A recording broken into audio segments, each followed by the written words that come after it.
हमको आंखों पे पूरे शरीर के साथ साथ जो हम आज टॉपिक पे बात करेंगे आंखों की, और जिसके लिए हमारे साथ हमारे डॉक्टर साहब मिस्टर डॉक्टर अनुराग कुमार सिंह जी हैं, जो हमारे बहुत सीनियर डॉक्टर ए.के. राय साहब के सपुत्र भी हैं। वो हम लोग के साथ, हम लोग के बीच हैं।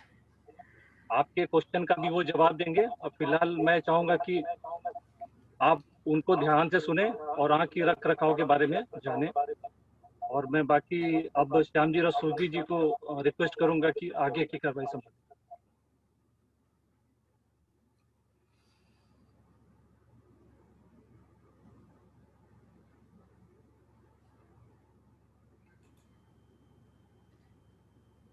रोटरी क्लब काशी के प्रेसिडेंट श्याम जी रस्तोगी। अनम्यूट करें अपने को।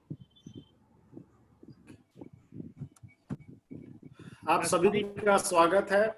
और स्वागत के क्रम में मुख्यतः मैं आज के कीनोट स्पीकर डॉक्टर अनुराग कुमार सिंह जी,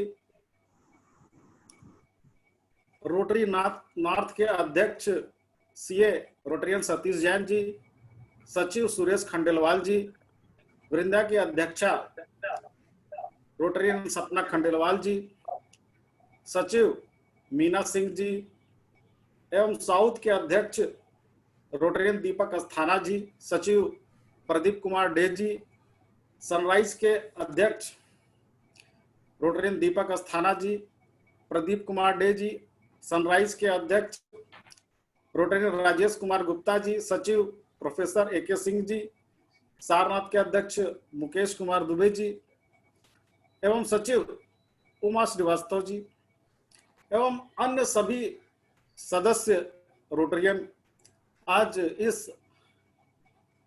आंख के विषय में जो ज्ञान प्रकाश हमें डॉक्टर साहब देंगे, मैं उसके लिए मैं सभी का स्वागत करता हूं। आंख एक ऐसा हमारे शरीर का अंग है जो बहुत ही सेंसिटिव है और मुख्य रूप से इसके बारे में हम बहुत कम जानते हैं और हमारे मन में हमेशा कुछ न कुछ शंकाएं रहती हैं। आज के समय में परिवेश में हमारा दिन प्रतिदिन मोबाइल से कनेक्शन, लैपटॉप से कनेक्शन बढ़ते जा रहे हैं, आंखों पे दबाव, ऑनलाइन एजुकेशन भी बढ़ते जा रही है, बच्चों पे आंखों के प्रभाव बढ़ते जा रहे हैं। इसलिए यह नितांत आवश्यक हो गया है कि आंख की रख रखाव कैसे रखा जाए। अगर उसमें कुछ सिम्टम डेवलप हो रहे हैं तो उसको पहले से हम कैसे जान सकें, इसके बारे में आज हमें मुख्यतः डॉक्टर साहब बहुत कुछ बताएंगे, जिससे कि हम आने वाली परेशानियों से पूर्व सचेत रह पाएंगे और अपना बचाव भी कर पाएंगे समय पर। और इसके लिए मैं आगे हमारे आज के कीनोट स्पीकर के परिचय के लिए, इंट्रोडक्शन के लिए मैं वृंदा की अध्यक्षा सपना खंडेलवाल जी से अनुरोध करता हूं कि हमारे आज के कीनोट स्पीकर का परिचय दें। धन्यवाद।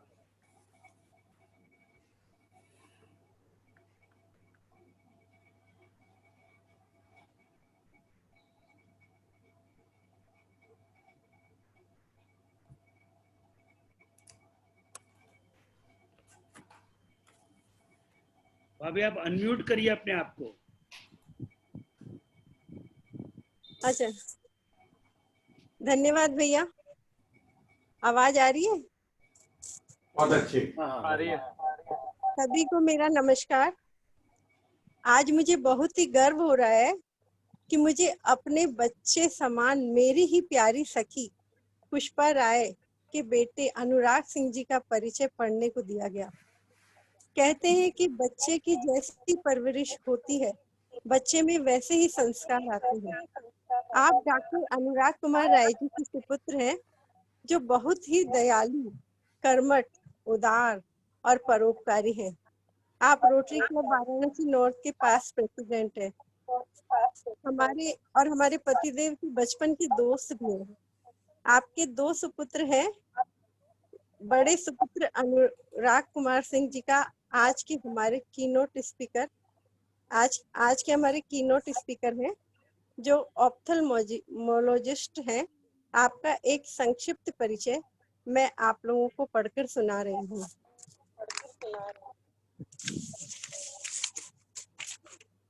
Dr. Anurag has completed his post-graduation in ophthalmology from Lucknow in 2014, after which he joined Disha Eye Hospital, Kolkata for fellowship in cataract and glaucoma.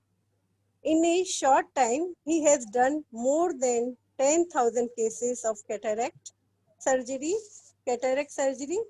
with advanced microphaco 2.4 mm technique. He has presented many papers in ophthalmology in state and in national level on advancement in cataract surgery. He is currently consultant as Shama Eye Care, which has all latest machines for diagnosis and management for various eye disease. He is also associated with Rotary Club of Varanasi North, through which he has done many camps in Varanasi and nearby districts. ये परिचय तो आपकी qualification के बारे में था, परंतु इसके अलावा जितना मैं आपको जानती हूँ, अनुराग बहुत ही प्यारे इंसान हैं। आप में बड़ों का सम्मान करना, गरीबों का मुफ्त इलाज करना, निस्वार्थ भाव से कार्य करना और इतने गुणों के होते हुए भी कोई अहंकार का न होना आपकी बड़ी विशेषता है। मैं पर्सनली आपसे कई बार ट्रीटमेंट करा चुकी हूँ और मेरा अनुभव ये है कि आप में वो सारे गुण हैं जो एक डॉक्टर में होने चाहिए। हाँ, एक बात तो मैं आप लोगों को बताना ही भूल गई कि रोटरी सेवा केंद्र में भी आपने बहुत सेवाएं दी हैं। आपने बहुत काम किया है इसके लिए और बहुत कैंप्स लगाए, ये तो आप लोगों ने अभी सुना ही है। अब मैं आपके लिए एक लाइन गाना गाना चाहती हूँ। यूं तो हमने कई डॉक्टर देखे हैं, तुम सा नहीं देखा, तुम सा नहीं देखा। तो आइए सुनते हैं हम अपनी ही रोटरी परिवार के टैलेंटेड पर्सन डॉक्टर अनुराग कुमार सिंह जी को। धन्यवाद।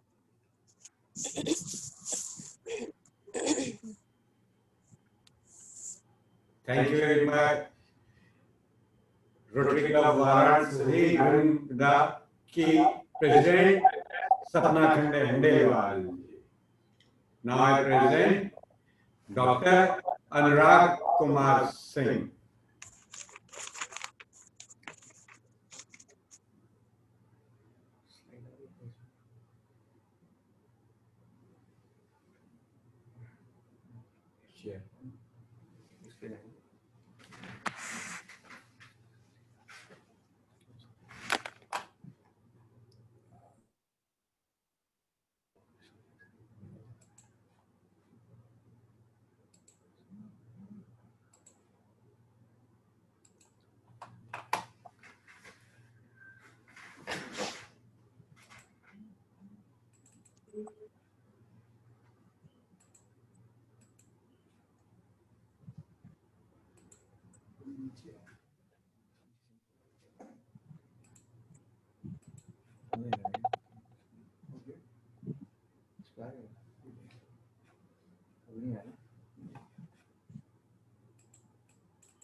तो दवाइयाँ रखी नहीं मतलब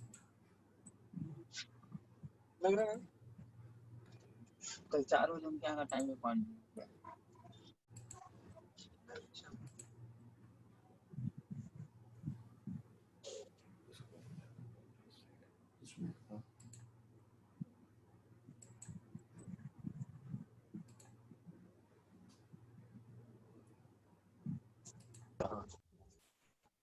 हाँ हाँ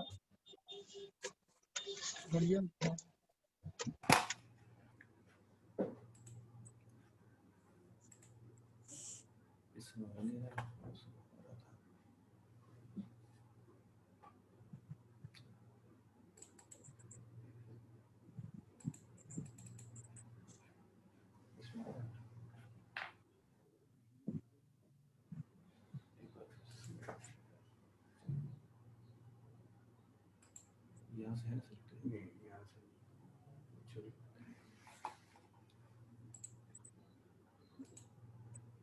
ये स्लाइड बोलिए जी। ये किसी को ले लीजिए देखिए। हाँ आपने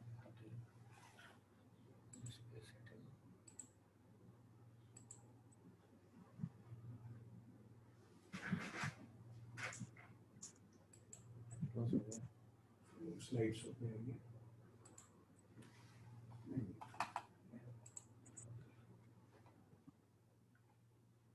अच्छा यहाँ पे नीचे ये था।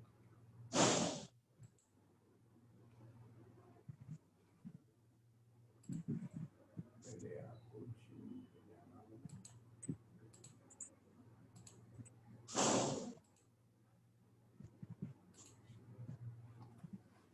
ये आ रहा है सही। कोई बात नहीं, कल इसी से चला जाएगा। इसी से चल जाएगा।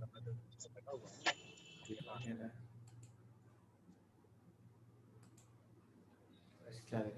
हाँ फर्स्ट स्लाइड से।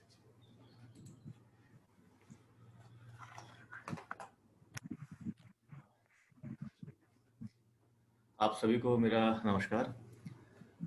मैं डॉक्टर अनुराग कुमार सिंह। आंटी ने मेरा परिचय दे दिया, उसके लिए मैं बहुत बहुत आंटी को थैंक यू बोल रहा हूँ। आंटी ने कुछ ज़्यादा ही मेरी तारीफ कर दी है। नहीं बेटा, तुम इससे बहुत ज्यादा काबिल हो। जी मैं सबसे पहले मैं rotary club of Varanasi north के जो प्रेसिडेंट हैं रोटेरियन सतीश जैन अंकल और सचिव श्री सुरेश खंडेलवाल अंकल को मैं बहुत बहुत आभार व्यक्त करता हूँ कि उन्होंने मुझे एक मौका दिया कि मैं आप सबके बीच आऊँ और अपनी बातों को, जो मेरे अनुभव हैं इस 4 साल या 5 साल की प्रैक्टिस में, जो मैंने फील किया है कि जो अब एक आई को लेकर के जो एक अवेयरनेस है जो थोड़ी हमारे पॉपुलेशन में कम है, उसको मैं आप लोग से शेयर करूं। आई एक ऐसी चीज है जो कहते हैं कि सब में सबसे ज्यादा प्रभावशाली होती है, क्योंकि हम बिना आंखों के कुछ हम नहीं देख पाते हैं। सभी इंद्रियों में ये सर्वश्रेष्ठ मानी जाती है, मेरा कहने का ये मतलब है। और लेकिन इसमें सबसे बड़ी समस्या ये होती है कि आई में जो भी दिक्कत आती है, जो भी प्रॉब्लम्स आती है, जब तक जो भी दिक्कत उसकी होती है वो 80% आंख खराब होने के बाद हमें समझ में आता है कि हमें ये दिक्कत हो रही है। शरीर के कुछ अंग ऐसे होते हैं जो अपनी दिक्कत खुद ही बता देते हैं या जल्दी से बता देते हैं, लेकिन आई एक हमारी ऐसी चीज है जो जब लगभग 80% तक खराब हो जाती है तब हमको समझ में आता है अरे हमको तो ये दिक्कत है। इसी के लिए मेरा टॉपिक है, मैंने अपने जो अनुभव हमारे हैं, जो मेरा अनुभव है पिछले 4 साल का, मैं एक तो संक्षिप्त में आप लोग से शेयर करना इसको चाहता हूं।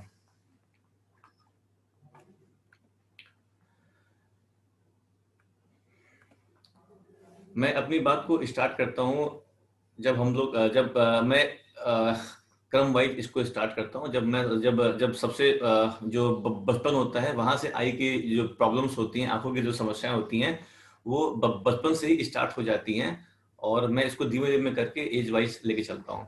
सबसे पहले जो कॉमन समस्या होती है वो बच्चों में स्टार्ट होती है। एक वर्ड होता है एम्ब्लियोपिया, जिसे हम लोग बोलते हैं मंद दृष्टि। ये बहुत ही कॉमन प्रॉब्लम होती है, लेकिन हमें इसके बारे में बहुत कम पता है। अगर एक क्लास में 20 बच्चे पढ़ाई कर रहे हैं तो ये मान के चलिए कि कम से कम 10 या 12 बच्चों में ये प्रॉब्लम होती है और इसके बारे में किसी को पता नहीं होता, या ये वर्ड भी आप लोग मेरे ख्याल से पहली बार ही सुन रहे होंगे। दूसरी प्रॉब्लम आती है मायोपिया, जिसे हम लोग निकट दृष्टि दोष बोलते हैं। ये बहुत ही कॉमन प्रॉब्लम है और इसके बारे में लगभग सबको पता होता है। तीसरी प्रॉब्लम होती है हाइपरमेट्रोपिया, जिसे हम लोग दीर्घ दृष्टि दोष भी बोलते हैं, जिसमें हमें पास का नहीं बट दूर का दिखाई देता है, वो आगे वाली स्लाइड में आने वाला है। चौथा होता है स्क्विंट, जिसे भैंगापन भी बोलते हैं, और पांचवा होता है एलर्जी, जो कॉमन सिम्टम है। हम लोग शुरू करते हैं एम्ब्लियोपिया से। मेरे ये सामने एक पिक्चर रखी हुई है जिसमें आंख बनी हुई है और उसमें 2 सर्किल बने हुए हैं। एक सर्किल में हमें दिखाई दे रहा है कि एक पहाड़ है, नदी है, और दूसरे सर्किल में वही चीज हमें धुंधली दिखाई दे रही है। इसे हम लोग बोलते हैं एम्ब्लियोपिया, मंद दृष्टि।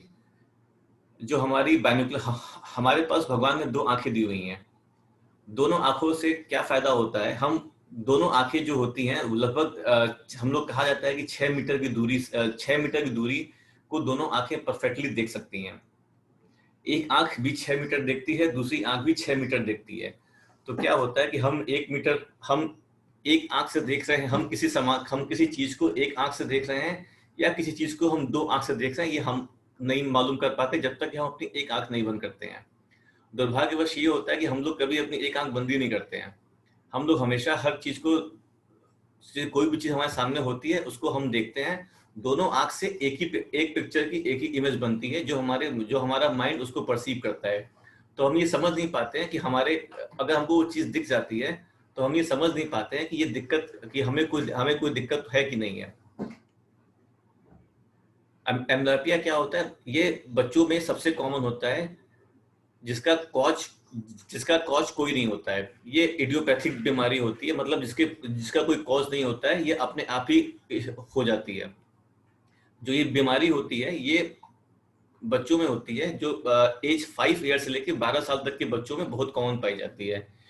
जो आई का डेवलपमेंट होता है, जो हमारी आंख होती है, जो उसका डेवलपमेंट होता है, वो हमारे 12 साल तक कंप्लीट हो जाता है।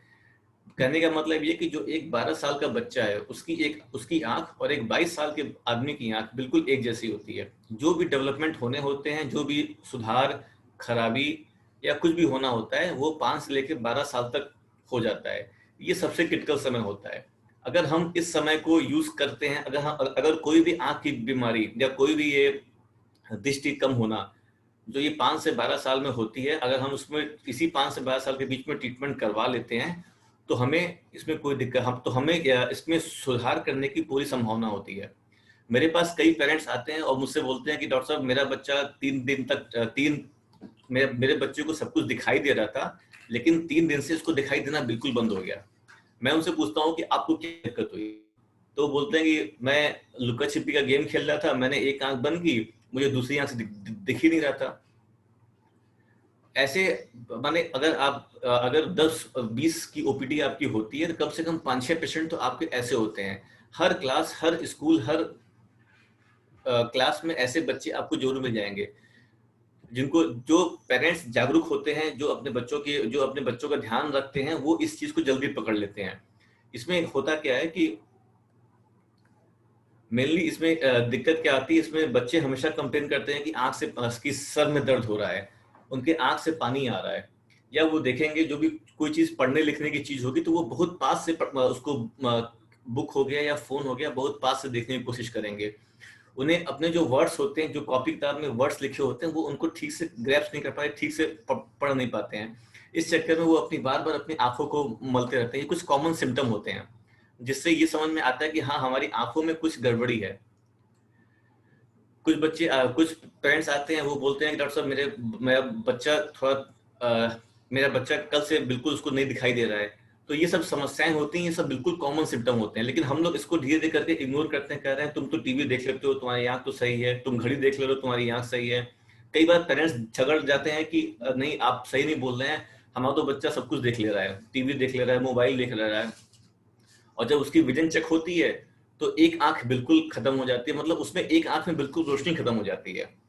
और जनरली जो बच्चे आते हैं, मैक्सिमम मैं देखता हूँ, वो 13 साल, 14 साल, 15 साल तक आते हैं, जिनकी प्रोग्नोसिस, मतलब जिनमें आंखों में सुधार करने की क्षमता बिल्कुल खत्म हो जाती है। केवल एक दुख होता है कि हम पहले अपने डॉक्टर के पास आ गए होते, पहले हम आंख दिखा लिए होते तो आज ये दिक्कत नहीं आती। बेसिकली इसमें होता क्या है कि जैसे मैंने आपको पहले बताया कि आंख एक ऐसी ऑर्गन है जो अपने सिम्टम को जिसके कई सिम्टम बिल्कुल एक ही जैसे होते हैं। जैसे बार बार सर में दर्द होना, बार बार आंख से पानी आना, आंख में खुजली होना। हम जानते हैं कि ये दिक्कत हो रही है, लेकिन हम कहते हैं कि चलता है, कोई बात नहीं, काम चल रहा है, हो जाएगा, होता रहेगा। जो हमारी सोच है, हमें इसको सोच करना है। अगर हम इसी सोच पे विजय पा लेंगे तो हम बहुत हद तक अपनी समस्याओं को कम कर सकते हैं। जब भी ये जो एम्ब्लॉयपिया है, जिसे मन दृष्टि बोलते हैं, ये बहुत कॉमन है। गवर्नमेंट ने एक प्रोग्राम भी चला रही है, स्कूल स्क्रीनिंग प्रोग्राम। उसके लिए क्या होता है कि उसमें जो टीचर्स होते हैं उन लोग को ट्रेन कराया जाता है। बट प्रोग्राम तो काफी अच्छे हैं, लेकिन ये ना तो कोई स्कूल में चेकिंग होती है, ना कोई ये करना चाहता है लेकर के। जो इसकी बेस्ट एज है डिटेक्ट करने की कि क्लास 5 तक जब बच्चे ABCD पढ़ना स्टार्ट कर देते हैं, वो बेस्ट एज होती है सबसे पहले एक आई चेकअप करवाने की। हमें क्या करना है कि हमें इसी चीज को जब ये चीज स्टार्ट हो रही हो, हमको तभी इस पे अटैक करना है, तभी हम जाके इसको रोक सकते हैं। अगर इसको हम रोक नहीं पाएंगे तो फिर ये आगे चल के एक धीरे धीरे करके ये एक विजन की लॉस होती रहेगी। इसका जो ट्रीटमेंट प्रोटोकॉल होता है, सबसे पहले हमको होता है अर्ली डिटेक्शन। बेस्ट एज होती है 5 ईयर। 5 ईयर में एक रूटीन आई चेकअप होना कंपलसरी होता है। उसके बाद स्पेक्ट्स दिए जाते हैं और उसमें कुछ आंखों की एक्सरसाइज बताई जाती है। इस तरह से करके हम जो एम्ब्लॉयपिया होता है उसको हम ठीक कर सकते हैं। इसमें क्या होता है, जैसे आपने पिक्चर देखा, 2 बच्चे हैं, इनमें एक आंख की आंख में पट्टी बनी हुई है। इसको ट्रीट करने का बेसिक कॉन्सेप्ट ये होता है कि जो हमारी 2 आंख जो होती है, इसमें एक आंख काम नहीं करती है। तो एक डार्विन की थ्योरी आई थी कि जो अगर हम कोई सामान को यूज नहीं करेंगे तो धीरे धीरे करके वो सामान खराब होता है, वैसी आंख होती है। अगर हम दोनों आंख से कोई चीज देखते हैं, उस दोनों आंख में अगर एक आंख काम नहीं करती है तो धीमे धीमे करके जो उस आंख की काम करने की क्षमता होती है वो बिल्कुल खत्म हो जाती है। और वो आंख करते करते कभी टेढ़ी हो जाती है, कभी उस आंख से पानी आता है, कभी सर में दर्द होता है। ये सब सिम्टम लेके प्रेजेंट करता है। इसके ट्रीटमेंट प्रोटोकॉल में हम लोग यही करते हैं कि हम लोग ये चीज चाहते हैं कि जो आंख अब तक काम नहीं की है उस आंख से काम लिया जाए। इसके लिए हम अच्छी आंख को पैच कर देते हैं और दूसरी आंख से अपना काम करवाते हैं। बेसिकली ये बहुत कॉमन प्रॉब्लम है जो मैं आप लोग से शेयर करना चाह रहा था, क्योंकि इसके बारे में बहुत कम लोग को पता होता है और सबसे ज्यादा पेरेंट्स बहुत सफर करते हैं इस चीज को लेकर के। अगर हम लोग सही टाइम पे इसका अपना इलाज करवाएं तो ये 100% तक सही हो सकती है। लेकिन अगर 12 साल के बाद इसका इलाज होता है तो इसमें ठीक होने के लिए कोई बिल्कुल संभावना बिल्कुल नहीं होती है। इसीलिए हर बच्चों का कम से कम 5 या 6 ईयर की एज पे एक बार आई टेस्ट करवाना कंपलसरी अपना उसमें होता है, ताकि हम इस तरह की बीमारियों से बच सकें। दूसरी चीज जो फोटोज लगी हुई है, ये हम सबके घर में कॉमन है। चाहे आजकल के जो पेंडेमिक का ये टाइम चल रहा है जिसमें सब लोग अपने घर में हैं, वर्क फ्रॉम होम चल रहा है, स्कूल टीचर में पढ़ाई हो रही है, LKG UKG के बच्चों तक को भी लैपटॉप मोबाइल से पढ़ाया जा रहा है। ये पिक्चर सबके घर में कॉमन है। इसमें मेरे घर में भी कॉमन पिक्चर है, 2 बच्चे हैं मेरे वो भी सब अपना ऐसे ही देखते रहते हैं लेकर के। हमें इसमें इसके बहुत साइड इफेक्ट आ रहे हैं लेकर के। हमेशा हम लोग में जो कंप्लेन आ रही है मायोपिया, जिसे हम लोग बोलते हैं निकट दृष्टि दोष। इसमें क्या होता है कि जो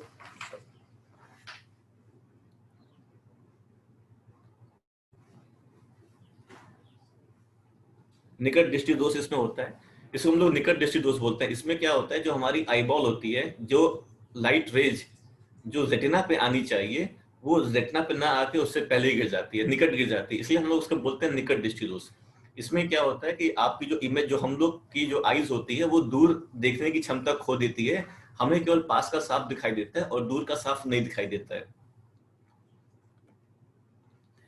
2% जो बच्चे ये देखा गया है इंडियन पॉपुलेशन में, 2% प्री स्कूल चिल्ड्रन जो होते हैं ये इस बीमारी से सफर कर रहे होते हैं। दो तरह की दिक्कत होती है, एक होता है सिंपल, दूसरा पैथोलॉजिकल। अगर चश्मे का नंबर आपके 0.5 से -5 तक नंबर आता है तो इसको हम लोग बोलते हैं सिंपल, और दूसरा होता है पैथोलॉजिकल, जिसको अगर आपके चश्मे का नंबर -5 से ज्यादा है या किसी बच्चे का नंबर -5 से ज्यादा है तो इसको हम लोग बोलते हैं पैथोलॉजिकल। पैथोलॉजिकल इसलिए बोलते हैं कि इसके भी अपने कॉम्प्लिकेशन होते हैं। बेसिकली मायोपिया में होता क्या है कि हमारी जो आईबॉल होती है ऐसी चादर होती है, बिल्कुल जो हमारे पीछे का पर्दा होता है वो एक चादर की तरह होता है। मायोपिया में वो चादर खिंचता रहता है, नंबर जितना आपका बढ़ता रहेगा उतना आपका पर्दा खिंचता रहेगा, उतने आपकी आईबॉल की लंबाई बढ़ती रहेगी। और एक बार चादर अपनी लिमिट से अधिक खिंच जाता है तो वो फटने का खतरा होता है, माने उसमें कंप्लीट विजन की लॉस हो जाती है। इसीलिए मायोपिया को कंट्रोल करना सबसे जरूरी है। ये सबसे कॉमन प्रॉब्लम है मायोपिया। जो आप अभी मैंने आपको बताया एम्ब्लायोपिया और मायोपिया, दोनों में डिफरेंस ये होता है कि एम्ब्लायोपिया में आपकी एक आंख तो अच्छी रहती है, लेकिन नुकसान केवल एक आंख में, मतलब एक आंख में कंप्लीट विजन का लॉस होता है। मायोपिया में आपकी दोनों आंख डैमेज होती है। मायोपिया मोस्टली बायलेटरल होता है, रियली ये देखा गया है कि केवल एक ही आंख अफेक्ट करती है, वरना 95% केस में मायोपिया में हमारी दोनों आंख अफेक्ट करती है। चश्मा लगभग कॉमन इस समय सब लोग अपने पहनते हैं, लेकिन उसमें जिन लोग का नंबर -5 से हाई होता है उन्हें हम लोग पैथोलॉजिकल या खतरनाक कैटेगरी में लेके आते हैं। होता क्या ये बेसिकली होता है क्या कि सिंपल जो मायोपिया होता है, जैसे कारण जो भी होता है, एम्ब्लायोपिया हुआ या मायोपिया हुआ, दोनों का कोई कारण ऐसे फिक्स नहीं है, दोनों ही अपने आप ही होना स्टार्ट हो जाते हैं। कुछ लोग का जेनेटिक होता है, जैसे एक फैमिली हिस्ट्री ऑफ मायोपिया होती है, उनमें अपना ये चीज होती है कि जिन लोगों के पेरेंट्स को चश्मा लगा होता है, मोस्टली बच्चों को भी चश्मा लग जाता है, या जिनके पेरेंट्स को चश्मा नहीं लगा है उनके बच्चों को भी लग जा रहा है उसमें। लेकिन इसमें मेन बात ये होती है कि जैसे जैसे हमारी एज बढ़ती है वैसे वैसे हमारी आईबॉल की लंबाई बढ़ेगी और हमारा मायोपिया जो होता है वो भी हमारा बढ़ता रहेगा। तो अगर हमको इसको कंट्रोल करना है तो हमको इसको स्टार्टिंग में ही कंट्रोल करना है, वरना धीरे धीरे करके नंबर आपका -5, -6, -12, मैं तो नंबर -20 तक का मैंने नंबर देखा हुआ है। मेन इसमें चीज जो होती है हमको इसमें कंट्रोल करने के लिए होती है प्रॉपर एक्सरसाइज। आजकल सब चीज जैसे जब से पेंडेमिक स्टार्ट हुआ तब से तो ये चीज बढ़ गई है। हम लोग की लाइफ केवल एक कमरे में बंद होकर रह गई है या एक लैपटॉप के सामने या फोन के सामने हम लोग बैठे रहते हैं। आउटडोर एक्टिविटी हमारी बिल्कुल खत्म हो गई है। एक स्टडी में ये पाया गया कि जो बच्चे कम से कम 2 से 3 घंटे अपने बाहर आउटडोर एक्टिविटी करते हैं उन लोग में चश्मे पहनने के चांसेस बहुत कम होते हैं, और 2 घंटे से या 1 घंटे से अधिक जो बच्चे टीवी देखते हैं उनमें 95% चांसेस होते हैं कि उनका मायोपिया धीमे धीमे करके बढ़ता रहता है। सबसे नुकसान क्या होता है, टीवी तो तब भी सही होती है, मोबाइल जो आजकल बच्चों के हाथ में आ गया ये सबसे ज्यादा नुकसानदायक चीज हो गई है। मोबाइल से जो ब्लू लाइट निकलती है वो सीधे जाके हमारे रेटिना पे अटैक करती है, और जो हमारा पर्दा होता है वहां पे रेटिना के जो सेल्स होते हैं उनको ये नुकसान करके उनका नंबर बढ़ाती रहती है। और दूसरी बात, मोबाइल हम लोग बहुत पास से हाथ से देखते हैं, तो जो हमारी आंखें होती हैं वो कई बच्चों में आप देखोगे या कई बच्चों के पेरेंट्स आते हैं कि उनकी आंखें अंदर चली जाती हैं। जब भी वो किसी से बात करते हैं या जब भी ये किसी तरफ देखते हैं तो वो उनकी आंखें अंदर जाना स्टार्ट हो जाती है, क्योंकि वो दूर तो देखना ही छोड़ दिए हैं हर चीज। तो बेस्ट चीज इसमें ये होती है कि जो बच्चे जितना या जो जिन लोग को चश्मा लगा हुआ है या जो बच्चे चश्मा पहनते हैं उनके लिए आउटडोर एक्टिविटी बहुत जरूरी है। और आउटडोर एक्टिविटी में जैसे मैं सलाह देता हूँ अपने सभी पेशेंटों की कि आप छत पे खड़े हो जाएं और जो सबसे दूर की चीज हो या कोई वॉल पे चीज लिखी हो आप उसको देखने की ½ एन आवर कोशिश करें, क्योंकि मेन जो मायोपिया का कारण है कि हम लोग बिल्कुल पास में देखते हैं, हम लोग दूर का चीज देख ही नहीं पाते, हमारी जो आई की फोकसिंग पावर होती है वो बिल्कुल खत्म होती जा रही है। तो उसके लिए जो ट्रीटमेंट में आता है उसके लिए हम लोग प्रॉपर नंबर का चश्मा देते हैं और एक आकुलर एक्सरसाइज होती है जो हम लोग करवाते हैं, जिससे जो मेन फोकसिंग पावर होती है आई की वो स्ट्रांग हो और जो दिक्कत हो रही है मायोपिया जो आगे बढ़ रहा है वो अपने एक प्रॉपर उस पर आके रुक जाए। इसका सर्जिकल मेजरमेंट है, कई आप लोग नाम सुने होंगे, लेजिक का नाम सुने होंगे, आईपीसीएल एक नया चीज आया हुआ है। पहले हम लोग बात करते हैं लेजिक की। लेजिक में लेजिक एक तरीका होता है जिससे हम लोग चश्मा हटाने का सक्सेसफुल तरीका मानते हैं। 95% केस में लेजिक सक्सेसफुल ऑपरेशन होता है, लेकिन उसमें कुछ कंडीशंस होती हैं। पहली कंडीशन ये कि जो लेजिक हमेशा 18 साल के बाद होता है। दूसरा ये होता है कि लेजिक से पहले हमें जो हमारे आई के नंबर है, जो हमारा नंबर बढ़ रहा है, कुछ लोग का नंबर हमेशा बढ़ता रहता है, वो नंबर 1 या 2 साल तक स्टेबल होना चाहिए। क्योंकि आपने लेजिक करवाया और आपका नंबर बढ़ रहा है तो दोबारा आपके नंबर तो कॉर्निया दोबारा शेप नहीं चेंज कर पाएगी और आपकी आंखें खराब होने का खतरा रहेगी। तो 18 से 20 साल तक जब आई की मैक्सिमम ग्रोथ हो जाती है तब लेजिक करवाना चाहिए। और दूसरा, जब आपके नंबर जो चश्मे का नंबर है वो 1 साल तक स्टेबल रहे तब हमको लेजिक करवाना चाहिए। लेजिक की भी एक लिमिट होती है, वो -1 डायप्टर से लेकर -6 डायप्टर तक ही सक्सेसफुल होता है। उसके बाद लेजिक उतना इफेक्टिव नहीं हो पाता है, क्योंकि कॉर्निया जैसे जैसे हमारी पावर बढ़ता है या चश्मे का नंबर बढ़ता है वैसे वैसे हमारा कॉर्निया जो काली पुतली होती है वो हमारी पतली होती रहती है, तो लेजिक के चांस भी कम होने लगते हैं। मायोपिया को रोकने का सबसे बेस्ट तरीका होता है चश्मा। बट अफसोस की बात ये होती है कि अगर आप किसी पेरेंट्स को बोल दोगे कि आपके बच्चों को चश्मा लगेगा, वो एकदम से भड़क जाता है कि अरे डॉक्टर साहब आपने ये क्या कह दिया, इसके तो अभी ग्रैंड फादर भी चश्मा नहीं पहनते, कि अभी से चश्मा क्यों पहनेगा।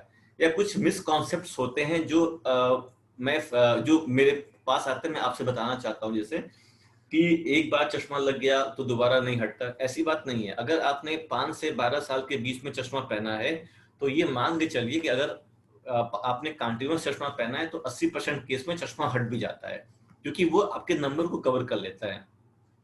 कुछ लोग कहते हैं कि लड़की है अभी से चश्मा क्या पहनेगी, तो ये ऐसी बात नहीं होती है। लड़कियों में जो देखा गया है उनमें किसकी कारण से चश्मा अधिक होता है, मतलब उनका नंबर लड़कों की तुलना में बहुत ज्यादा तेजी से बढ़ता है। और कई बार ये होता है कि उनके दोनों आंख की रोशनी तक भी खत्म हो जाती है। तो चश्मा एक ऐसी चीज है, या रिफ्रैक्शन चश्मा एक ऐसी चीज है जो हम लोग किसी भी एज में पहन सकते हैं, और उससे 80% केसों में हमारी आंख की मोस्टली समस्या खत्म हो जाती है, हमारी दवाएं खत्म हो जाती हैं, या आप ये कहिए कि जो आपकी प्रॉब्लम आ रही है वो बिल्कुल हद तक खत्म हो जाती है। और एक बहुत 5 से 12 साल की एक एज ऐसी है, अगर आपने उस समय चश्मा पहन लिया तो फ्यूचर में फिर आपको हो सकता है 80% चांस होते हैं कि आपको चश्मा पहनने की जरूरत बाद में न पड़े। लेकिन उसमें एक चीज तो होता है कि आपका नंबर नहीं बढ़ेगा। जो हाई मायोपिया वाले बच्चे होते हैं, जो मेरे पास एक बच्चा आया था, वो 6 साल का था, उसका नंबर था -6। जो नंबर बड़ों का होता है, इस समय उसका नंबर है कि उसको दिक्कत स्टार्टिंग से पेरेंट्स ध्यान नहीं दिए और उसका नंबर धीमे धीमे करके बढ़ता जाता लेकर के। तो चश्मे से घबराना नहीं चाहिए। एक सोशल स्टिग्मा चश्मा बन जाता है कि अरे आप चश्मा पहन रहे हैं, ऐसी कोई बात नहीं है। आजकल हर कोई जिसको भी दिक्कत हो रही है वो चश्मा पहन रहा है, और ये चीज जरूरी भी है अपनी आंख की सेफ्टी के लिए। दूसरी नई टेक्निक आई है आईपीसीएल। जैसे हम लोग, आपने देखा होगा कई लोग कॉन्टेक्ट लेंस पहनते हैं आंख के बाहर। ये क्या होता है, ये एक परमानेंट कॉन्टेक्ट लेंस होता है जो हम लोग आंख के अंदर इंसर्ट करते हैं। जिन लोग का नंबर -6, -7, -8 से हाई होता है, बेसिकली ये अच्छा काम करता है -10 से लेके -20 तक जिनका नंबर होता है, जो बिना चश्मे के एक कदम नहीं चल पाते हैं, उनके लिए ये एक बिल्कुल जादू तरह अपना हुआ है। इसके चश्मे बिल्कुल अपने हट जा रहे हैं। एक छोटा सा ऑपरेशन होता है, उसमें जैसे हम लोग मोतियाबिंद के ऑपरेशन के बाद लेंस डालते हैं, इसमें हम लोग एक लेंस जो नॉर्मल लेंस होता है उसी के ऊपर एक लेंस हम लोग और डाल देते हैं। सबसे बढ़िया इस ऑपरेशन की बात क्या होती है कि ये जब भी आप चाहिए इस लेंस को आप बाहर निकाल सकते हैं। इसमें कोई भी आपके कॉर्निया का स्ट्रक्चर या कोई भी आंखों का में कोई परिवर्तन नहीं होता है। ये एक कॉन्टेक्ट लेंस होता है जो आंख के अंदर अपना जाता है। लेजिक में हम लोग कॉर्निया के शेप को चेंज करते हैं, हम लोग उसमें छेड़खानी करते हैं, बट आईपीसीएल में हम लोग कोई आंख में छेड़खानी नहीं करते हैं। एक छोटे से छेद से एक लेंस हम लोग, कॉन्टेक्ट लेंस जो होता है वो हम लोग आंख के जो अपना जो भगवान ने लेंस दिया हुआ है उसके ऊपर एक लेंस और रख देते हैं, ताकि जो नंबर आ रहा है वो आपका नंबर कम हो जाए उसको लेकर के। अब आते हैं हम लोग हाइपरमेट्रोपिया पे। हाइपरमेट्रोपिया मायोपिया से कम प्रेवलेंस है, मतलब इसकी जो होने की संभावना होती है हाइपरमेट्रोपिया, ये काफी कम कॉमन है। लेकिन मायोपिया के साथ ये होता है कि चश्मे पहन के इसकी ठीक होने की संभावना अधिक होती है। हाइपरमेट्रोपिया में ये संभावना कम होती है। इसमें हम लोग प्लस नंबर के लेंस अपने लगाते हैं और इसमें हमको दूर की चीज तो दिखाई देती है बट पास की चीज नहीं दिखाई देती है। ऐसी एक और बीमारी होती, बीमारी उसको नहीं बोलते, उसको नॉर्मल एजिंग की प्रोसेस बोलते हैं। इसे बोलते हैं प्रेसबायोपिया, जो 35 ईयर के बाद होती है और ये सबको होनी होती है। वो प्रेसबायोपिया में क्या होता है, वो 35 ईयर के बाद होती है, जिसमें लेंस नेचुरल रूप से काम करना थोड़ा कम कर देता है। तो हम लोग क्या करते हैं, हम लोग ऐसे किसी भी चीज को पढ़ने के लिए तो हम लोग अपना हाथ फैला लेते हैं, क्योंकि लेंस एकोमोडेट नहीं कर पाता है, तो हम लोग अपने हाथ को फैला करके उस लेंस का काम कर देते हैं। नॉर्मली जो बच्चों में हाइपरमेट्रोपिया होती है वो भी काफी पास से मोबाइल, कंप्यूटर, लैपटॉप देखने से होती है, और उसके भी इलाज के लिए हम लोग उसमें चश्मा देते हैं। हाइपरमेट्रोपिया में बस ये होता है कि इसका इलाज थोड़ा सा लंबा होता है और चश्मा हटने की संभावना इसमें थोड़ी सी कम होती है। बट अगर ये नंबर आपका मायोपिया में और हाइपरमेट्रोपिया में डिफरेंस ये होता है कि मायोपिया में तभी चश्मे लगाने के बाद आपको इमेज की जो क्वालिटी होती है वो अच्छी दिखाई पड़ती है। हाइपरमेट्रोपिया में अगर आपका नंबर हाई हो जा रहा है या आपका नंबर +3, +4, +5, +6 आ रहा है, तो जो आपको इमेज की जो क्वालिटी होती है वो हमेशा ही डिस्टॉर्टेड दिखाई देगी। मतलब इमेज जो आपको दिखाई देगी वो कभी टेढ़ी मेढ़ी, आपको हमेशा ये आंखों में दिक्कत आपको बनी रहेगी। बेसिकली इसका यही फंडा है कि हमें जितना जल्दी हो सके अपनी आई टेस्ट, खासकर बच्चों में अपनी आई टेस्ट करवानी चाहिए, ताकि जो उनके फ्यूचर है जिससे वो अपना सब काम करना होता है उसको वो ठीक कर सकें। तीसरी प्रॉब्लम आती है एस्टिग्मेटिज्म की। हमें से 80% लोगों को सर में दर्द होने की समस्या कॉमन होती है, हमेशा होता है। हम लोग दवाई खा लेते हैं, दवाई खा के अपने सिम्टम को सप्रेस करते रहते हैं। एस्टिग्मेटिज्म उसका कारण मोस्टली 80% केस में देखा गया है कि उसका कारण एस्टिग्मेटिज्म होता है। एस्टिग्मेटिज्म क्या होता है, इसमें जो शेप होती है आई की वो तो नॉर्मल होती है, लेकिन जो लाइट हमारी काली पुतली से होके पीछे पर्दे पे पड़ रही वो 2 पॉइंट पड़ती है। चीज तो हमको दिखाई देती है, लेकिन जैसे आपने ये इमेज आप फोटो पे देख रहे हैं, इमेज तो हमको दिखाई दे रही है लेकिन वो टेढ़ी मेढ़ी उसमें अपनी आती है। हमारी आंख कोशिश करती है उस टेढ़ी मेढ़ी इमेज को फोकस ठीक करने के लिए, कुछ हद तक वो कर भी लेती है, लेकिन ओवर यूज होने के कारण हमेशा हमारे सर में दर्द बना रहता है, आंख से पानी आता है। ये हमारा एस्टिग्मेटिज्म में होता है।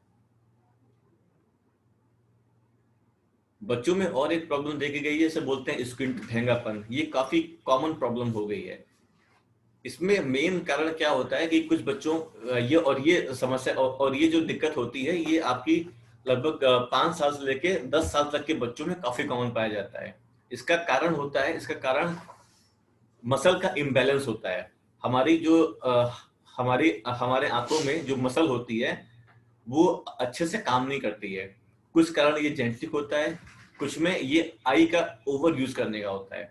ओवर यूज मतलब हम अधिक देर तक मोबाइल देख रहे हैं, अधिक देर तक टीवी देख रहे हैं, तो उसमें हमारी आंख एक जगह डेविएट करने लगती है। मतलब हम जब भी कोई चीज देखते हैं तो हमारी आंख का नेचुरल ये होता है कि वो अंदर की तरफ आएगी, और जब हम उसको मिसयूज करना स्टार्ट कर देते हैं तो आंखें की जो मसल होती है वो उसके अभ्यस्त हो जाती है और आंखों को अंदर लेके चली जाती हैं।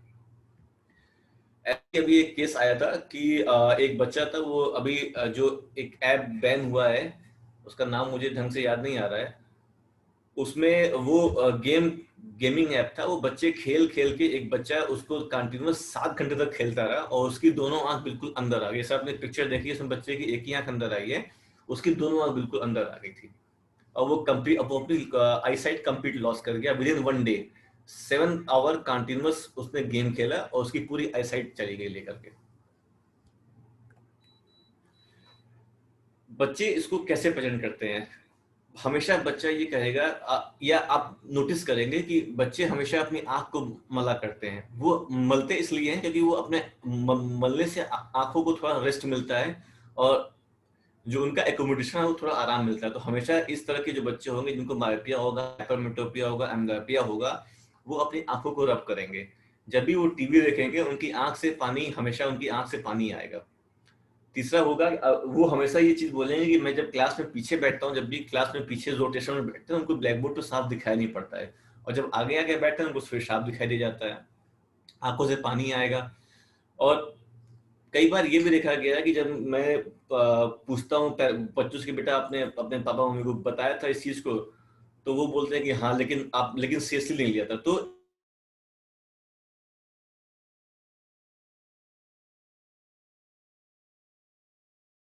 बच्चे की बात समझ के छोड़ देते हैं और फिर दिक्कत बाद में बच्चों को ही होती है लेकर।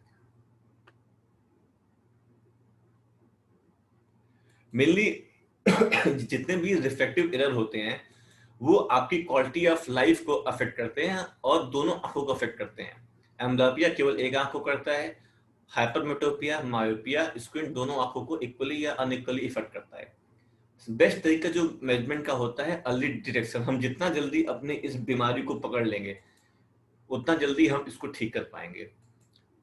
कुछ लोग होते हैं जो चश्मे हमेशा नहीं पहनते हैं, जबकि ये भी एक कॉन्सेप्ट आता है कि जब पढ़ाई करनी होती है तब चश्मे पहनते हैं या जब कुछ काम करना तब चश्मे पहनते हैं। ऐसे आंख काम नहीं करती है, ये बहुत ही गलत कॉन्सेप्ट होता है।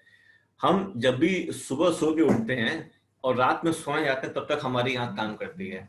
केवल पढ़ाई लिखाई में ही आंख काम नहीं करती, वो तो आंख का काम है ही। लेकिन नॉर्मली हम जब एक दूसरे से बात करते हैं या टीवी देखते हैं या नॉर्मल चलते भी हैं अकेले में, तभी हमारी आंख काम करती है। हम कभी आंख बंद करके नहीं चलते हैं या कभी आंख बंद करके नहीं चल पाते हैं। लेकिन हम यही सोचते हैं कि जब हमारी आंख तो काम नहीं कर रही, जब हम पढ़ेंगे तभी हमारी आंख काम करेगी। ऐसा नहीं होता है। अगर एक बार आपको चश्मा लग गया तो ये सलाह होती है हम लोग की, कम से कम 12 घंटे में से 7 से 8 घंटे तक तो चश्मा पहनना ही पहनना चाहिए। खासकर जो जिन बच्चों का नंबर हाई है या जो छोटे बच्चे हैं जिनको छोटी कम एज पे चश्मा लगा हुआ है, उनको तो चश्मा पहनना हर समय कंपलसरी है, ताकि उनकी आंखों पे जोर ना पड़े और उनका नंबर भी आगे ना बढ़े। क्योंकि मेन ये होता है कि हमें हमारा टारगेट ये होता है कि नंबर तो आपका लग गया, आपका नंबर अब ना बढ़े। क्योंकि एक बार अगर आपका नंबर बढ़ना स्टार्ट हो गया तो वो धीमे धीमे करके -5, -6, -20 तक का आपका नंबर चलाता है। फिर क्वालिटी ऑफ लाइफ बहुत खराब हो जाती है, केवल एक डिसअपॉइंटमेंट ही होती रहती है। और दूसरा कि सबसे जो चीज ये होती है कि चश्मा जो छोटे बच्चे हैं, जो 5 से लेके 10 ईयर तक, उनका हर 6 मंथली फॉलोअप कराना बहुत जरूरी होता है कि उनका नंबर, उनकी आईसाइट बहुत तेज चेंज होती है, उनका नंबर बहुत तेज चेंज होता है और उनके जो चश्मे का पावर होता है वो बहुत जल्दी जल्दी चेंज होता है। 6 मंथ 5 से लेके 10 ईयर तक के एज के बच्चों 6 मंथ पे एक बार आई टेस्ट कराना चाहिए। 10 से लेके 20 साल में एक बार, और उसके बाद की जो एज अपनी होती है तो साल में एक बार तो कम से कम सबको अपना एडवाइस है कि ये अपनी आई टेस्ट करवानी चाहिए अपनी। सेकंड जो कॉमन कंप्लेन आती है बच्चों में या बड़ों में, वो होती है एलर्जी। एलर्जी किसी भी एज में हो सकती है, बच्चों से लेकर के बड़ों तक में होती है। मोस्ट कॉमन जो एलर्जी होती है ये बच्चों में होती है। कुछ स्पेसिफिक सीजन्स होते हैं, जैसे जब भी मौसम चेंज होगा या गर्मी से बरसात का जो मौसम होता है वो इस समय वो पीक पे होता है। उस समय जो होती है, आप देख के कई बच्चों की आंखों में लाली आ जाती होगी या कई बच्चों की आंख में खुजली की समस्या बहुत ज्यादा होती होगी, तो वो उस समय होती है। बेसिकली एलर्जी का एक कारण और भी चल रहा है कि जो लैपटॉप या मोबाइल से लाइट निकल रही है, उसमें आपने देखा होगा आजकल हर जगह अपना आ रहा है या अखबार में काफी आपने पढ़ा होगा कि एक ब्लू लाइट होती है। ब्लू लाइट जो होती है, जो रेटिना के पिगमेंट होते हैं या जो पिगमेंट होते हैं, सीधे वो उनको डैमेज करती है। और अगर एक बार वो डैमेज हो जाए तो फिर आपको हमेशा आंखों में दिक्कत बनी रहती है। ट्रीटमेंट के लिए बेस्ट ये होता है कि हम लोग हमेशा कहते हैं कि हमेशा अपनी आंख धोइए। अगर दिन में कम से कम 3 से 4 बार तो अपनी आंखों को ठंडे पानी से धोना ही चाहिए। जब भी आप अपनी आंख धोते हैं तो जो भी हमारे आंख के अंदर हानिकारक या जो भी फैक्टर्स होते हैं, जो भी छोटे मोटे एलर्जी के फैक्टर होते हैं, वो चीज अपने आप हट जाती है। दूसरी, हम लोग इसमें आई ड्रॉप यूज करते हैं और ओरल एंटीहिस्टामिनिक देते हैं। छोटे बच्चों में जो कारण होता है, क्योंकि वो धूल में अधिक खेलते हैं, खेलना भी चाहिए, उसका कारण एलर्जी होती है। और वेदर सीजनल चेंज बच्चों में काफी होता है। स्पेशली ये देखा गया है कि 6 से लेके 12 ईयर तक के बच्चों में एलर्जी की कंप्लेन काफी होती है। हमेशा एक पीक सीजन आता है गर्मी और बरसात के बीच में, जब ये चीज पीक पे होती है, हमेशा बच्चों की आंखें लाल रहती है, हमेशा खुजली करता है, उस समय ये चीज होती है। यंग लोग के लिए जो होता है कॉस्मेटिक आइटम, खासकर फीमेल्स में काफी कॉमन होता है, जो लोग कॉस्मेटिक यूज करते हैं उनमें एलर्जी की समस्या काफी ज्यादा देखी गई है। दूसरा डस्ट होता है और तीसरा वायरल इन्फेक्शन एलर्जी में काफी कॉमन अपना होता है। अब जैसे जैसे हम लोग की एज बढ़ रही अब हम थोड़े से बड़े एज ग्रुप में आ रहे हैं। जो कॉमन प्रॉब्लम है एट द एज ऑफ 20 से लेकर 40 ईयर तक की, ड्राई आई। पेंडेमिक का समय है, सब लोग इस समय अपने लैपटॉप पे हैं, कंप्यूटर पे हैं, और सबके साथ इस समय एक दिक्कत और आती है। हम लोग ये कभी ना कभी फील कर रहे हैं कि हमारी आंखों में जलन सी होती है, आंखों में खुजली होती है, या तेज धूप की लाइट को हम लोग बर्दाश्त नहीं कर पाते हैं। इसे हम लोग बोलते हैं ड्राई आई। ड्राई आई मतलब आंखों में जो पानी होता है उसका सूख जाना, उसको बोलते हैं ड्राई आई। हमारी आंखें जो होती हैं वो हमारी आंखों में 3 लेयर आंसुओं की होती है। पहला होता है लिपिड लेयर, दूसरा एक्वस और तीसरा म्यूसिन। बेसिकली ये समझिए कि जैसे एक साइकिल होती है, साइकिल में चेन लगी होती है, चेन में हम लोग मोबिल डालते हैं ताकि चेन हमारी आराम से चल सके। अगर मोबिल नहीं डालेंगे तो हमारी चेन भी सूख जाती है, सूख के टूट जाती है। वैसे हमारी ये पलक होती है और ये टीयर फिल्म होती है। टीयर फिल्म एक लुब्रिकेटिंग की तरह होती है। जब हमारी पलक बंद होती है तो टीयर फिल्म एक इसको स्मूथ सरफेस देता है ताकि उस पे वो आराम से स्लाइड कर सके, खोल सके। जब इस टीयर फिल्म की मात्रा कम हो जाती है या जब इसकी कमी हो जाती है या इसमें कोई बदलाव, इन तीनों लेयर में कोई बदलाव आता है, तो हमें ये बार बार कंप्लेन होती है कि हमें आंखों में कुछ जल रहा है, कुछ गलन हो रही है, कुछ चुभन हो रही है। स्पेसिफिकली ये देखा जाए, ये कंप्लेन बैंक वालों में काफी कॉमन हो गई है। और इस समय तो जो लोग मोबाइल यूज कर रहे हैं या छोटे बच्चे जो पढ़ाई कर रहे हैं या 10th 12th के बच्चे जो 6 आवर 7 आवर कंप्यूटर तो लेके बैठे रहते हैं, उनके पे ये दिक्कत काफी आ रही है, क्योंकि जो रेस निकल रही है वो सबसे पहले आपकी लिपिड लेयर को डैमेज करती है। लिपिड लेयर क्या करता है, आंसुओं को रोक के रखता है, और जब वो रोक के रखता है तब उससे ये होता है कि हमारी जो लेयर की एक ऐसे इंटीग्रिटी होती है वो मेंटेन रहती है।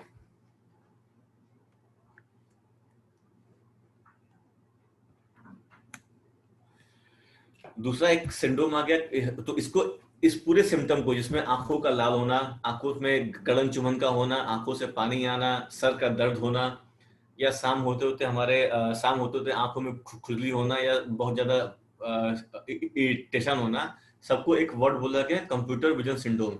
वह समस्या जो कंप्यूटर अधिक यूज करने के कारण हो रही है।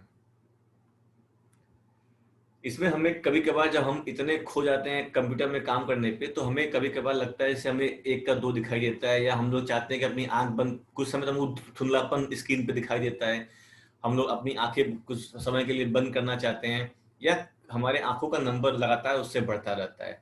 ये सब जो सिम्टम आते हैं, ये हमारा एक्सेसिव कंप्यूटर यूज करने से, या हमारे आंखों में जो आंसू की मात्रा होती है उसको कम करने से अपने ये आते हैं।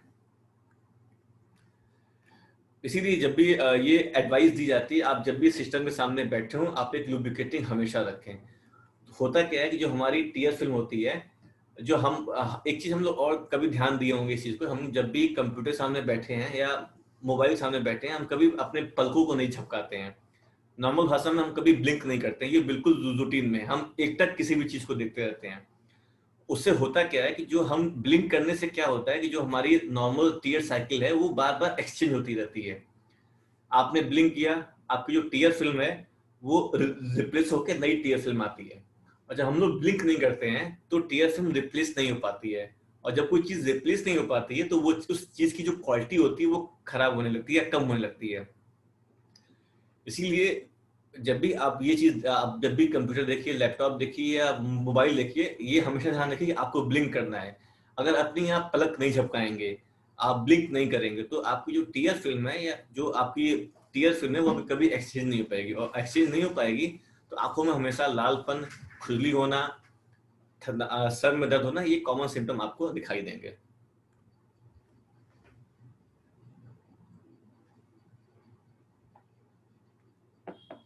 ये एक पिक्चर है, इसमें ये दिखाया गया है कि हमें कंप्यूटर या लैपटॉप के सामने कैसे बैठ के काम करना है।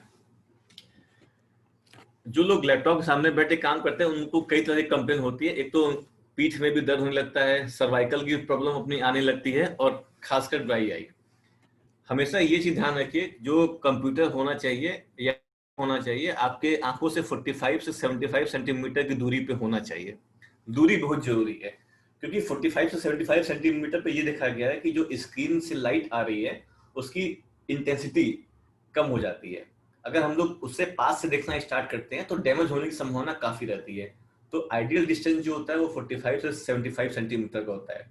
सेकेंड थिंग, जो हमारे आंखों में और कंप्यूटर स्क्रीन पे जो आपने ये एंगल देखा हुआ है, ये लगभग 30 डिग्री का एंगल बना के आना चाहिए। लाइट सीधे बिल्कुल लाइट आएगी तो वो सीधे हमारी रेटिना पे हिट करेगी, पहले हमारी जो आई की टीयर फिल्म है उसको डैमेज करेगी, और पीछे जो रेटिना है उसको डैमेज करेगी।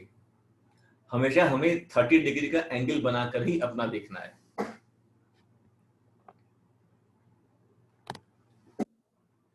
एक रूल आया हुआ है इसके लिए, रूल ऑफ 20-20-20।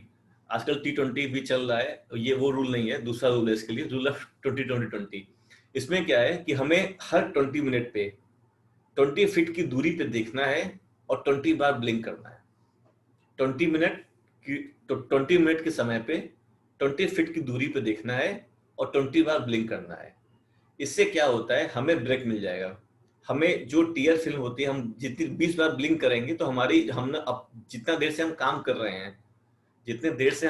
रहे हैं, जो हमारी टीयर फिल्म रिप्लेस नहीं हुई है, वो हमारी टीयर फिल्म रिप्लेस हो जाएगी। बहुत सिंपल रूल है, लेकिन फॉलो करना बहुत मुश्किल होता है, लोग कर नहीं पाते हैं। लेकिन अगर एक बार जो इसको फॉलो कर लिया, उसकी आंखों में कभी ड्राई आई कंप्लेन कोई नहीं रहेगी। लुब्रिकेशन और जो ये रूल है, रूल ऑफ 20 मिनट के ब्रेक पे 20 फीट दूर देखना है और 20 बार ब्लिंक करना है।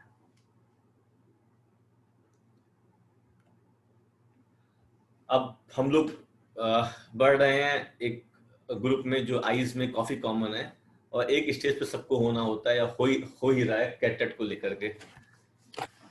कैटरेक्ट जिसे हम लोग सफेद मोतिया भी कहते हैं लोकल लैंग्वेज में। हमारा लेंस, हम लोग जो चीज को देखते हैं, हम लोग किसी भी चीज को देखते हैं, हम लोग लेंस के थ्रू देखते हैं। हमारा लेंस ट्रांसपेरेंट होता है, तभी लाइट अंदर से बाहर क्रॉस हो पाती है। यही हमारा ट्रांसपेरेंट लेंस में जब पानी भर जाता है, जो एज के कारण या प्रोटीन में चेंज होता है एजिंग के कारण, तो वो अपनी जो उसकी ट्रांसपेरेंसी है वो खोने लगता है, और धीमे धीमे करके हमें चीजों को धुंधलापन, हमें लाइट क्रॉस नहीं हो पाती है। और जब लाइट क्रॉस नहीं हो पाती है, जब लाइट इसमें से क्रॉस नहीं हो पाती है, तब हमें चीजों को यहाँ पे एक धुंधलापन सा चीज दिखाई पड़ती है, जिसे हम लोग नॉर्मल भाषा में कैटरेक्ट या मोतियाबिंद कहते हैं।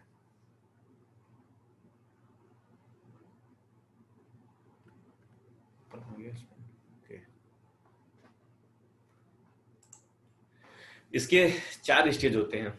पहला grade 1, grade 2, grade 3, grade 4। Grade 1 होता है जब हमें हल्का फुल्का, जब हमारे बदलाव बहुत कम मात्रा में होता है, धुंधलापन तो हमें स्टार्ट हो जाता है, बट हमें नॉर्मल लाइफ में, हमारे नॉर्मल एक्टिविटी में कोई फर्क नहीं पड़ता, हम लोग उसे ग्रेड 1 बोलते हैं।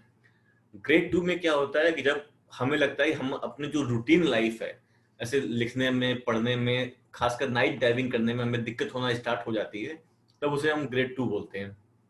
ग्रेड 3 में इसकी सीवियरिटी पूरी बढ़ जाती है। हम एक आंख से जो जिस आंख में कैटरेक्ट है, जिस आंख में मोतियाबिंद है, हम उससे दिखना हमको बिल्कुल कम हो जाता है, तब उसे हम ग्रेड 3 बोलते हैं। ग्रेड 4 में हमें दिखना बिल्कुल बंद हो जाता है। पहले हमारे यहाँ ये कॉन्सेप्ट था कि मोतियाबिंद का ऑपरेशन केवल ठंडी में होता है और पूरा आंख पकने के बाद। ये होती है आंख पकना, जो कॉमन टर्म लोग यूज करते हैं कि आंख पकने के बाद ऑपरेशन होता है। दुर्भाग्य का कारण ये है कि इस स्टेज में आते आते 100 में से 60% के लोगों की आंखों की रोशनी चली जाती है। पहले के समय में उतनी सुविधाएं नहीं थी, न तो उतनी टेक्नोलॉजी थी। 95 के बाद, हमारे 90s के बाद लेंस का जब से इसमें हुआ है, लेंस जब से आया हुआ है, एक रिवोल्यूशन आ गया है। लेकिन मेन बात क्या है कि लोगों के मन में अभी भी ये है कि मोतियाबिंद तो ठंडी में ही होता है और हमेशा पकने पे ही होता है। ऐसी बात बिल्कुल नहीं है। पकते पकते बहुत देर हो जाती है और लेंस टूट के अंदर गिर जाता है। एक बार लेंस टूट गया, या एक बार ये जो व्हाइट वाला लेंस है ये फट गया, फिर कभी भी रोशनी नहीं आनी होती, या जो प्रोग्नोसिस होती है बहुत ही खराब होती है।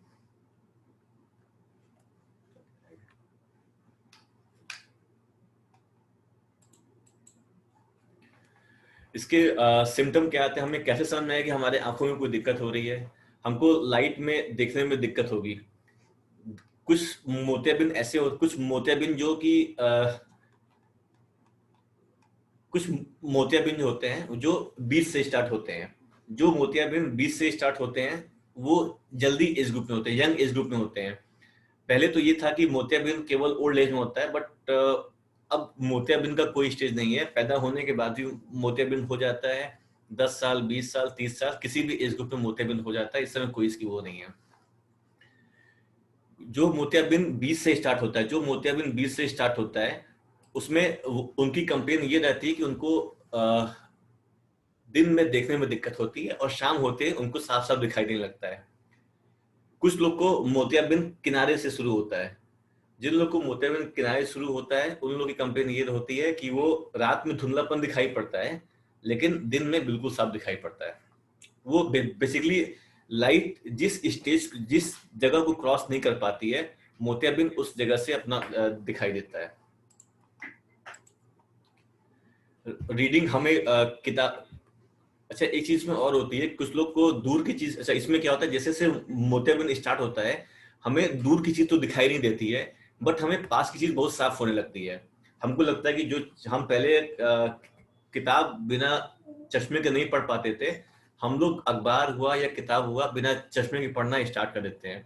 ये एक मोतियाबिंद का सबसे बड़ा लक्षण है कि हमें दूर का नहीं दिखाई देगा, लेकिन हमें धीमे धीमे करके जो हमारी पास की विजन है, हम अखबार पढ़ सकेंगे, हम जो पहले हम नहीं पढ़ पाते थे वो पढ़ पाएंगे। और उसके बाद एक समय ऐसा है कि जब हम लोग ना दूर का देख पाएंगे ना पास का देख पाएंगे, वो सबसे खराब स्टेज होती है। बेसिकली जब भी मोतियाबिंद होगा तो हमें रात में नाइट डाइविंग करने में बहुत दिक्कत होती है। सामने से जो लाइट आएगी वो कई रंग की दिखाई देगी, बल्ब के सामने हमें एक रंगीन गुच्छा दिखाई देगा। तो ये सब मोतियाबिंद की मोटा मोटी लक्षण होता है। सबसे लक्षण ये होता है कि हमें धुंध से कोहरा होता है, मोतियाबिंद का नाम ही कोहरा होता है, हमें एक कोहरा जैसा दिखाई पड़ता है। जब भी हमें ये शंका हो कि हमारा चश्मे का नंबर बार बार और चश्मे का नंबर बार बार बदलेगा, जब भी हमें ये शंका हो कि चश्मे का नंबर बार बार बदल रहा है, या हम पहले पास का नहीं पढ़ पाते थे अब पास का अच्छे से पढ़ ले रहे हैं, या नाइट डाइविंग में दिक्कत हो रही है, सबसे जरूरी हमारे लिए होता है कि हम सीधे अपना फंडस चेक कराएं। फंडस इसलिए चेक कराना जरूरी होता है कि उसमें मोतियाबिंद है या नहीं है, या कई बीमारियां आंख की ऐसी होती हैं जो मोतियाबिंद की तरह दिखाई देती हैं, जो बिना फंडस एग्जामिनेशन के नहीं चेक हो पाती हैं। और जो लोग डायबिटिक हैं, हाइपरटेंशन है, उनके लिए तो फंडस चेक करना बहुत जरूरी अपना होता है। पहले हम लोग में ये कॉन्सेप्ट था कि जब मोतियाबिंद पूरा पक जाएगा या जब बिल्कुल दिखना बंद हो जाएगा हम लोग तब ऑपरेशन कराएंगे। अभी भी अगर आप देखोगे, हम लोग जो भी कैंप लगाते हैं या हम लोग कोई भी ऑपरेशन करते हैं, या हम लोग जब भी पेरिफेरी में जाते हैं, सिर्फ हम लोग रोटरी के थ्रू बलिया में कैंप लगाए थे, वहां पे हमने काफी वहां पे ऑपरेशन किए रोटरी के थ्रू। वहां पे हम लोगों ने ये देखा कि लोगों में अभी भी ये चीज है कि मोतिया पक जाएगा। तब इस पकने के चक्कर में कितने लोग की आंख खराब हो चुकी थी, और उसमें एक बार आंख खराब होने के बाद हम लोग भी उसमें ज्यादा कुछ नहीं कर पाते हैं। इस समय क्या हो रहा है कि अब लोगों की डिमांड बढ़ती जा रही है, कंप्यूटर, नए नए लेंस आ रहे हैं, नए नए मशीन्स आ रही हैं, अब लोग के पास टाइम कम है और लोग चाहते हैं कि हमें क्वालिटी ऑफ लाइफ मिले, हम अखबार अच्छे से पढ़ सकें, अपना नाइट डाइविंग अच्छे से कर सकें, हम अपनी चीज अच्छे से देख सकें। इसके लिए अब ये सलाह दी जाती है कि अगर आपको लग रहा है कि हम अपने कोई भी डेली रूटीन काम में दिक्कत हो रही है, हम अच्छे से पढ़ नहीं पा रहे हैं, अच्छे से लिख नहीं पा रहे हैं, तो ऑपरेशन करवा लेना चाहिए। आप जितना जल्दी मोतियाबिंद का ऑपरेशन करवाते हैं रिजल्ट उतने अच्छे होते हैं। सबसे जरूरी बात, कॉम्प्लिकेशन के चांस उतने कम होते हैं। ये चीज सबसे जरूरी है। आंख में क्या होता है कि ऐसे मेरे फादर ऑर्थोपेडिक सर्जन है, तो एक बार हड्डी टूट जाए तो 20 बार ऑपरेशन करके जुड़ सकती है, लेकिन आंख एक ऐसी चीज है कि अगर एक बार खराब हो गई या एक बार मोतियाबिंद का ऑपरेशन गड़बड़ हो गया तो आप कहीं भी उसको नहीं ठीक करवा पाएंगे, क्योंकि आंख में जो भी चीज करनी होती है वो बहुत ही महीन चीज होती है, और एक बार महीन परत फट गई या महीन परत हट गई तो फिर बड़ी मुश्किल होती है। उसको दिखाई तो आपको देगा, लेकिन जो क्वालिटी रहती है वो क्वालिटी नहीं मिल पाएगी। ट्रीटमेंट प्रोटोकॉल के लिए सब पहले SICS होता है, जो कैंप्स लगते हैं, इतने सारे कैंप लग रहे हैं वहां पे, या कहीं भी इतने सारे कैंप लगते हैं, वहां पे लोग SICS से करते हैं। उसमें 5.5 मिलीमीटर का इंसिजन हम लोग लगाते हैं। दूसरा हम लोग करते हैं जो चल रहा है फेको से। फेको में मेन होता है 2.8 मिलीमीटर का इंसिजन लगता है। तीसरा जो मैं प्रेफर करता हूँ माइक्रोफेको, इसमें 2.4 मिलीमीटर का इंसिजन से, मतलब 2.4 मिलीमीटर आप गेस कर सकते हैं, पेन की नोक के बराबर इंसिजन लगता है उसमें। और चौथा चीज होती है फेमटो सर्जरी, जिसमें हम लोग 2.2 मिलीमीटर का इंसिजन यूज करते हैं। बेसिकली क्या होता है कि इंसिजन की साइज जितनी छोटी होती है, क्वालिटी ऑफ लाइफ या क्वालिटी ऑफ विजन उतनी बढ़िया होती है। हमको दिखाई देगा 5.5 मिलीमीटर वाले इंसिजन से भी, फेको से भी, माइक्रोफेको से भी, फेमटो से भी, बट बेस्ट लाइफ क्या होती है जिसमें इंसिजन की साइज छोटी हो। जैसे ये आपने देखा है, इसमें क्या होता है कि इसमें हम लोग कॉर्निया में एक छोटा सा छेद बनाते हैं 2.4 मिलीमीटर का। उसमें एक ये प्रोब होता है, उस प्रोब से, ये फेको का प्रोब होता है, इस प्रोब से एक लेजर निकलता है। वो लेजर मोतियाबिंद जो आपको होता है उसको ब्रेक कर देता है, और ब्रेक करके एब्जॉर्ब कर लेता है, और फिर इसी पोर्ट के थ्रू हम लोग लेंस इंसर्ट कर देते हैं। पहले क्या था, पहले हम लोग 5 मिलीमीटर 10 मिलीमीटर का इंसिजन लेते थे। अब इस समय लेटेस्ट टेक्नोलॉजी में ये है कि 2.4 मिलीमीटर से आप अपना काम कर सकते हैं। इसके फायदे ये होते हैं कि हम अब एक हफ्ते में अपने नॉर्मल रूटीन लाइफ पे आ जाते हैं। पहले में क्या था कि हम लोग उसमें नॉर्मल लाइफ आने में 2 महीना, 1.5 महीना, 3 महीना लगा करता था। काला चश्मा पहन के रखना है, धूप में बचना है, बाहर नहीं जाना है, नहाना नहीं है, सर पे तेल नहीं लगाना है, टीवी नहीं देखनी है। अब ऐसा कुछ नहीं है। 2 चाहिए, ये चीज ध्यान रखनी चाहिए कि जो चीज जितना जल्दी आप ठीक करवा लेंगे, सक्सेस रेट उसके उतने अच्छे होंगे। हम लोग अब बात करते हैं लेंस की। आजकल आप लोगों ने लेंस सुने होंगे। पहले था मोनोफोकल लेंस, जैसे इसमें दिखा रहा है कि मोनोफोकल लेंस में हमें नियर का नहीं दिखाई देता, इंटरमीडिएट का नहीं दिखाई देता है, हमें केवल दूर का दिखाई देता है, और पास के लिए हम लोग चश्मा पहनते हैं।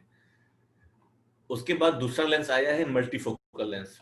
मल्टीफोकल लेंस जब से आया है, इसने एक रिवोल्यूशन ला दिया है बिल्कुल आई के फील्ड में। इसमें क्या होता है कि हम लोग पास की चीज भी देख लेते हैं। बेसिकली डिफरेंस क्या होता है कि मोनोफोकल लेंस में कोई रिंग नहीं बनी होती है। मल्टीफोकल लेंस जो होते हैं उसमें एक रिंग बनी होती है, उसमें 6 या 7 रिंग बनी होती है। रिंग का फायदा ये होता है कि हमें उसमें से पास की चीज भी दिखाई देती है, बीच की चीज भी दिखाई देती है, और दूर की चीज भी दिखाई देती है। मतलब अगर आपने अपनी आंखों में मल्टीफोकल लेंस डलवाया है तो 99% ये चांस होता है कि आपका चश्मा बिल्कुल हट जाएगा। लोग इस समय खासकर फीमेल्स जो चश्मा पहनना नहीं चाहती हैं, या एक लोग ये चाहते हैं कि अब डॉक्टर साहब जिंदगी भर चश्मा पहने, अब चाहते हैं कि चश्मा न पहने, तो उनके लिए मल्टीफोकल लेंस या मल्टीफोकल लेंस या एक ट्राईफोकल लेंस आया है जो उससे भी एडवांस लेंस है, वो सबसे बेस्ट लेंस है, जो छोटे से 2.4 मिलीमीटर से आराम से चला जाता है और बहुत ही बढ़िया रिजल्ट अपना देता है। लगभग इसमें सक्सेस रेट जो देखी गई है मल्टीफोकल लेंस की, फीमेल में सक्सेस रेट ये पाई गई है लगभग 80 to 90% के आसपास सक्सेस रेट इसकी पाई गई है।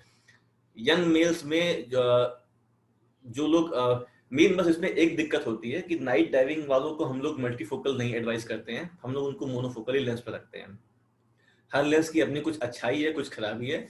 मोनोफोकल लेंस की अच्छाई ये है कि इसमें नाइट की विजन बिल्कुल क्रिस्प एंड क्लियर होगी। ऐसे आप ये इमेज देख रहे हैं, 2 इमेज इस पर दिखाई दे रही है। ये इमेज जो आपके लेंस हैं, ऑपरेशन के बाद की इमेज है ये। हमें जब हम लोग जो प्रीमियम लेंस है, जो अच्छी क्वालिटी का लेंस लगाते हैं 2.4 मिलीमीटर इंसिडेंस से, हमको इस तरह की इमेज मिलती है। बेसिकली एचडी टीवी आपने देखी होगी और आपने कलर टीवी देखी होगी या ब्लैक एंड व्हाइट टीवी देखी होगी। जो विजन हमको SICS या 5.5 मिलीमीटर इंसिडेंस से मिलती है, इसमें हमको मिलती है ब्लैक एंड व्हाइट टीवी की तरह इमेज मिलती है, हमको दिखाई उसमें भी देगा। और जो हम लोग फेको करते हैं, माइक्रो फेको करते हैं अच्छे लेंस के साथ, जो लेंस क्वालिटी वाला आता है उसके साथ हमको विजन मिलती है इस तरह की, बिल्कुल एचडी टीवी। कई बार पेशेंट मुझसे ये बोलते हैं, डॉक्टर साहब जैसे मेरे बच्चे देखते हैं मुझे बिल्कुल वैसा दिखाई दे रहा है, व्हाइट एकदम व्हाइट दिखाई देगा, कलर बिल्कुल साफ दिखाई देगा। तो ये ऑपरेशन का फर्क पड़ता है। कई बार हमको ये जो मल्टीफोकल लेंस होते हैं उनमें, मल्टीफोकल या जो ट्राईफोकल लेंस होते हैं उनमें हम ये देख पा रहे हैं, हमें नियर भी हम पढ़ ले रहे हैं, डिस्टेंस भी देख ले रहे हैं, इंटरमीडिएट भी देख ले रहे हैं। और जो हमारे मोनोफोकल लेंस होते हैं उनमें हमारे डिस्टेंस केवल साफ है लेकिन नियर नहीं पढ़ पा रहे हैं लेकर के। तो इतना आजकल एडवांस हो गया, इतनी सेफ सर्जरी हो चुकी है, इतनी एडवांसमेंट हो गई है, हमें उसका फायदा उठाना चाहिए। हमें अपनी लाइफ में क्वालिटी, हमें अपने विजन में क्वालिटी लानी चाहिए। जितनी हम अपनी अच्छी क्वालिटी लेंगे उतनी हमारी लाइफ उतनी अच्छी रहेगी। और बेसिकली बेस्ट बात इसमें यह है कि हमें वेट नहीं करना चाहिए मोतियाबिंद पकने का या अधिक से अधिक बढ़ने का, क्योंकि जितना मोतियाबिंद बढ़ता रहेगा उतने ही कॉम्प्लिकेशन होने के सर्जरी में चांसेस बढ़ते रहेंगे।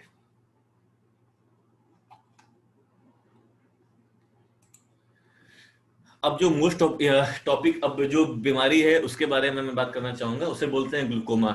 मैंने यहाँ पे लिखा हुआ है glaucoma the silent thief of site.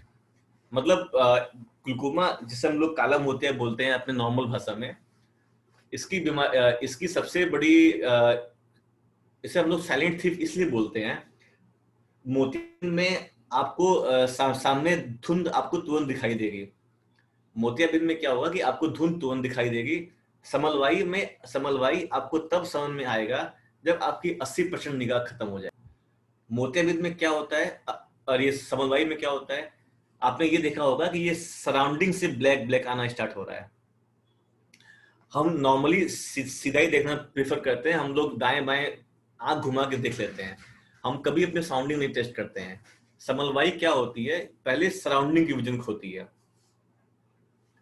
ये मोतियाबिंद, ये समलवाई में जो विजन लॉस होता है, ये लॉस पेरिफेरी से होता है अर्ली स्टेज में। मॉडरेट स्टेज में क्या होता है, ये और बढ़ती है, ये आप देख रहे होंगे, ये और साइड से और काला होता जा रहा है। और एडवांस में आने पे, जैसे घोड़े की नाल होती है, घोड़े के आंखों पे नाल लगाया जाता है, घोड़ा केवल सीधा देखे, हमें बस कुल उतनी ही दिखाई पड़ती है, हमें पास की पूरी निगाह चली जाती है। और तब हम लोग आते हैं, उस समय 80% हमारी नस सूखी होती है। दुर्भाग्य से समलवाई का कोई इलाज नहीं है, इसके लिए केवल आपको दवाई और ऑपरेशन करना होता है, वो भी सफलता के चांस कम होते हैं। सबसे जरूरी जो इसका रिस्क फैक्टर होता है वो होता है हेरिडिटी। अगर किसी के फैमिली में, किसी के पेरेंट्स, मैटरनल फैमिली में किसी को भी समलवाई है, या किसी की भी फैमिली में किसी पेरेंट्स को या हिस्ट्री है कि हमारे किसी भी रिलेटिव की रोशनी आंखों की बिना किसी कारण की चली गई थी, वो मोर देन 50% रिस्क फैक्टर पे होते हैं। दूसरा रिस्क फैक्टर होता है इंट्राऑक्यूलर प्रेशर, जिसे हम लोग आंखों का दबाव बोलते हैं। अगर किसी के आंखों का दबाव 20 मिलीमीटर से ज्यादा होता है, ऐसे आंख एक गुब्बारा, एक बैलून मान के चलिए, आंख हमारी एक बैलून होती है, उसमें पानी भरा होता है। अगर हम लोग पानी अधिक भर देंगे तो एक लिमिट पे आने पे बैलून के फटने का खतरा होता है। वैसे हमारी आंखें होती हैं, फटती तो नहीं है लेकिन नस सूख जाती है बिल्कुल लेकर के।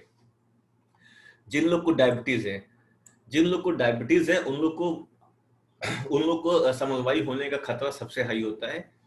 दूसरा जो हाइपरमेट्रोपिया, जो मैंने पहले बताया, जिन लोग को हाइपरमेट्रोपिया है, प्लस नंबर का चश्मा लगा हुआ है, ये ग्लूकोमा होने का खतरा बहुत ज्यादा होता है। हाइपरटेंशन, और सबसे इंपॉर्टेंट सिगरेट स्मोकिंग, अल्कोहल। सबसे ये एक बहुत बड़ा रिस्क फैक्टर देखा गया है। जो लोग सिगरेट स्मोक करते हैं, अल्कोहल करते हैं, उनमें समलवाई होने का खतरा बहुत ज्यादा पाया गया है। इसमें सिम्टम में, इसमें समलवाई में कोई सिम्टम नहीं आता है। ये तब जैसे मेरे पास 2 दिन पहले की बात है, एक young mail 45 year merchant navy में एम्प्लॉय था। वह आया पूरी कंप्लीट विजन लॉस के साथ, उसको कोई पास्ट की हिस्ट्री नहीं थी, कोई वो नहीं था। 45 ईयर की एज में ही has lost his all the sight because of glaucoma.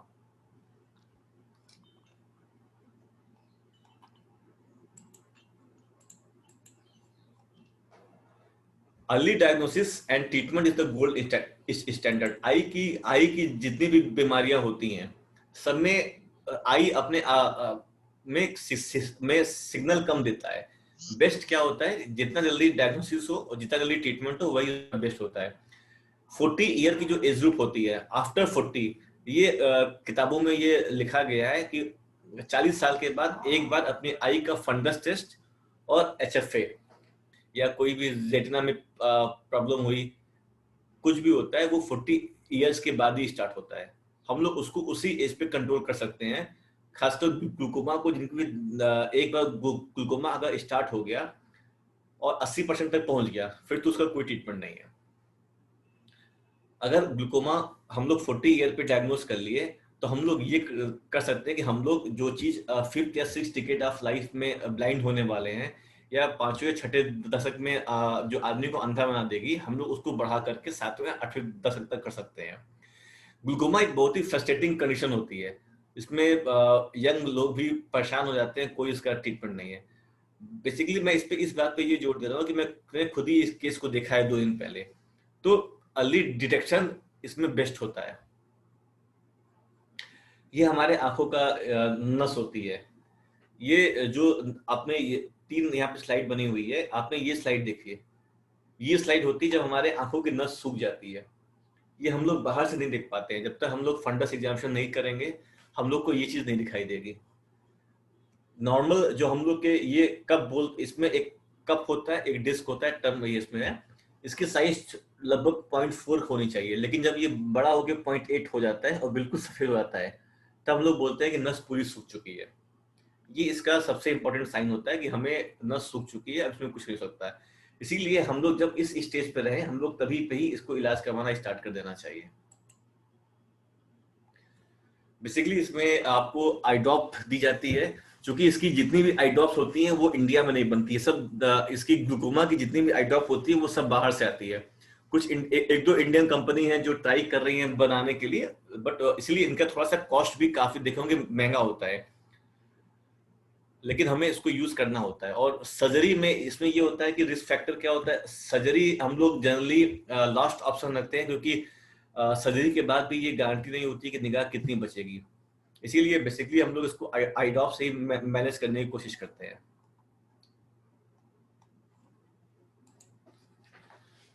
Diabetes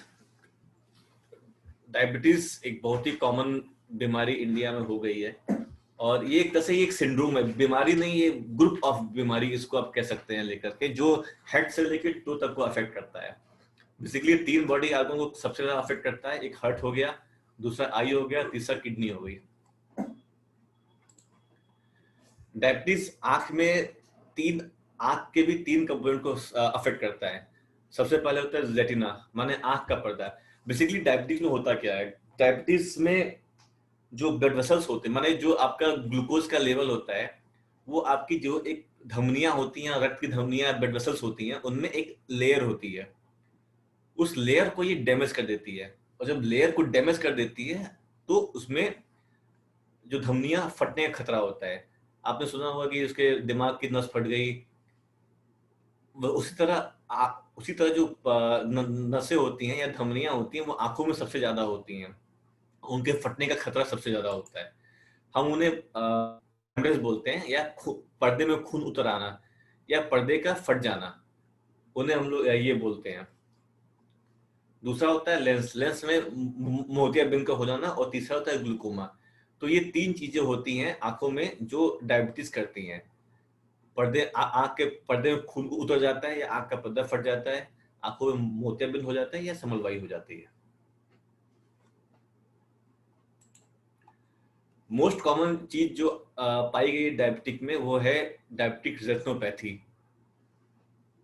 unfortunately India world diabetic capital है। हम लोग जैसे इस समय कोरोना में धीरे धीरे नंबर 1 होने जा रहे हैं, डायबिटिक में पहले से नंबर 1 है।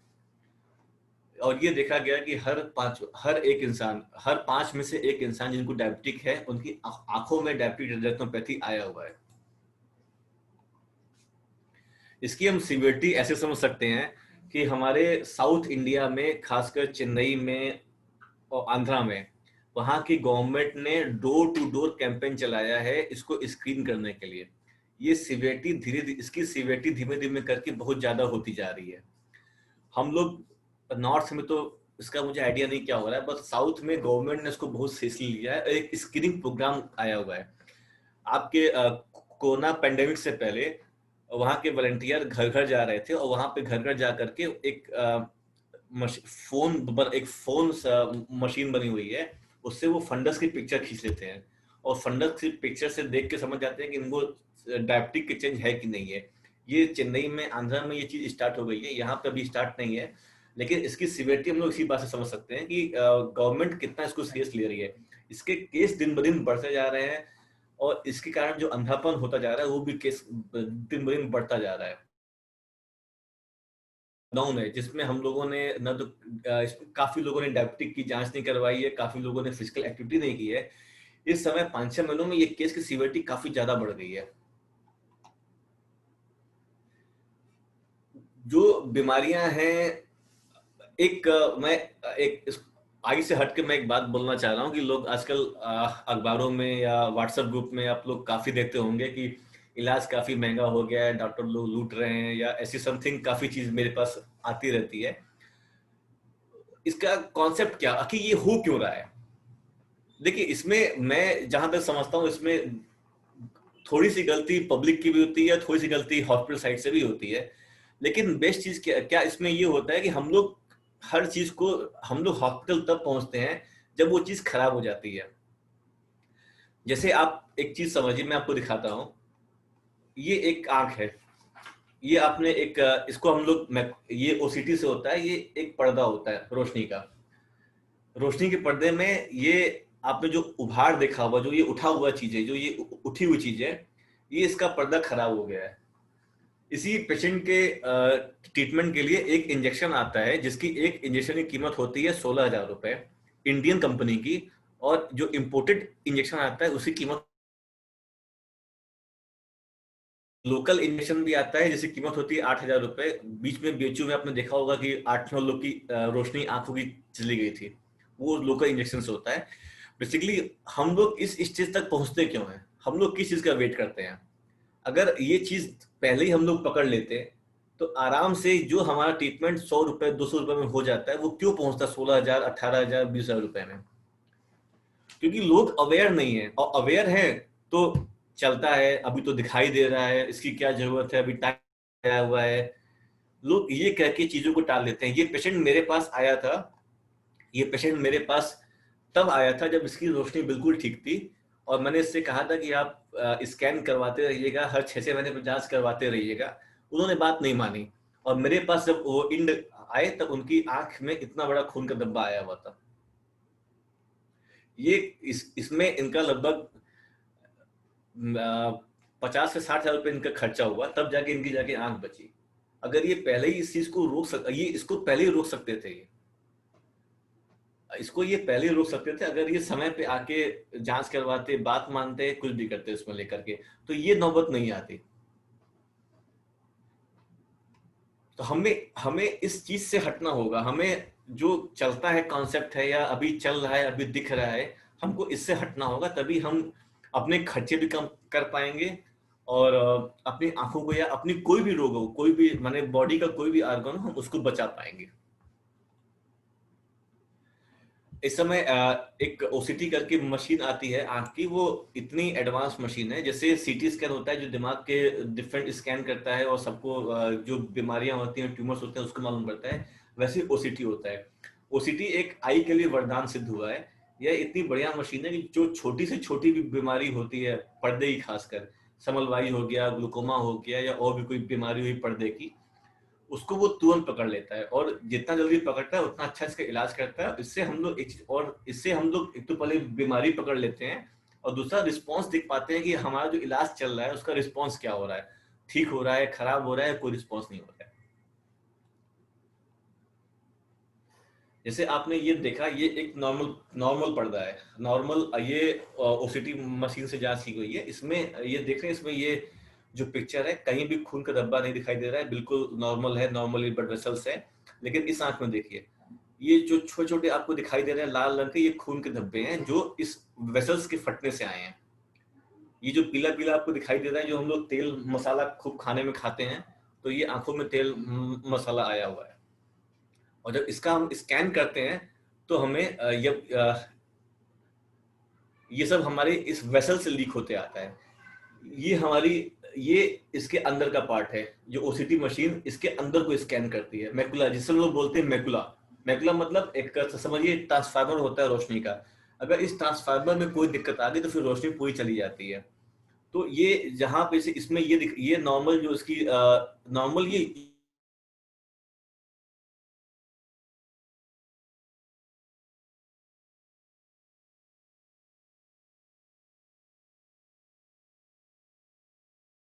और वहां से कमजोरी के बाद वहां से जो फिल्टर होता है, ब्लड हो गया, वाटर हो गया, कोई भी आपका मटेरियल हो गया, वो यहाँ पे आके जमा हो जाता है, उस पर्दे को उखाड़ देता है, जिस कारण से हमें निगाह की कमी हो जाती है।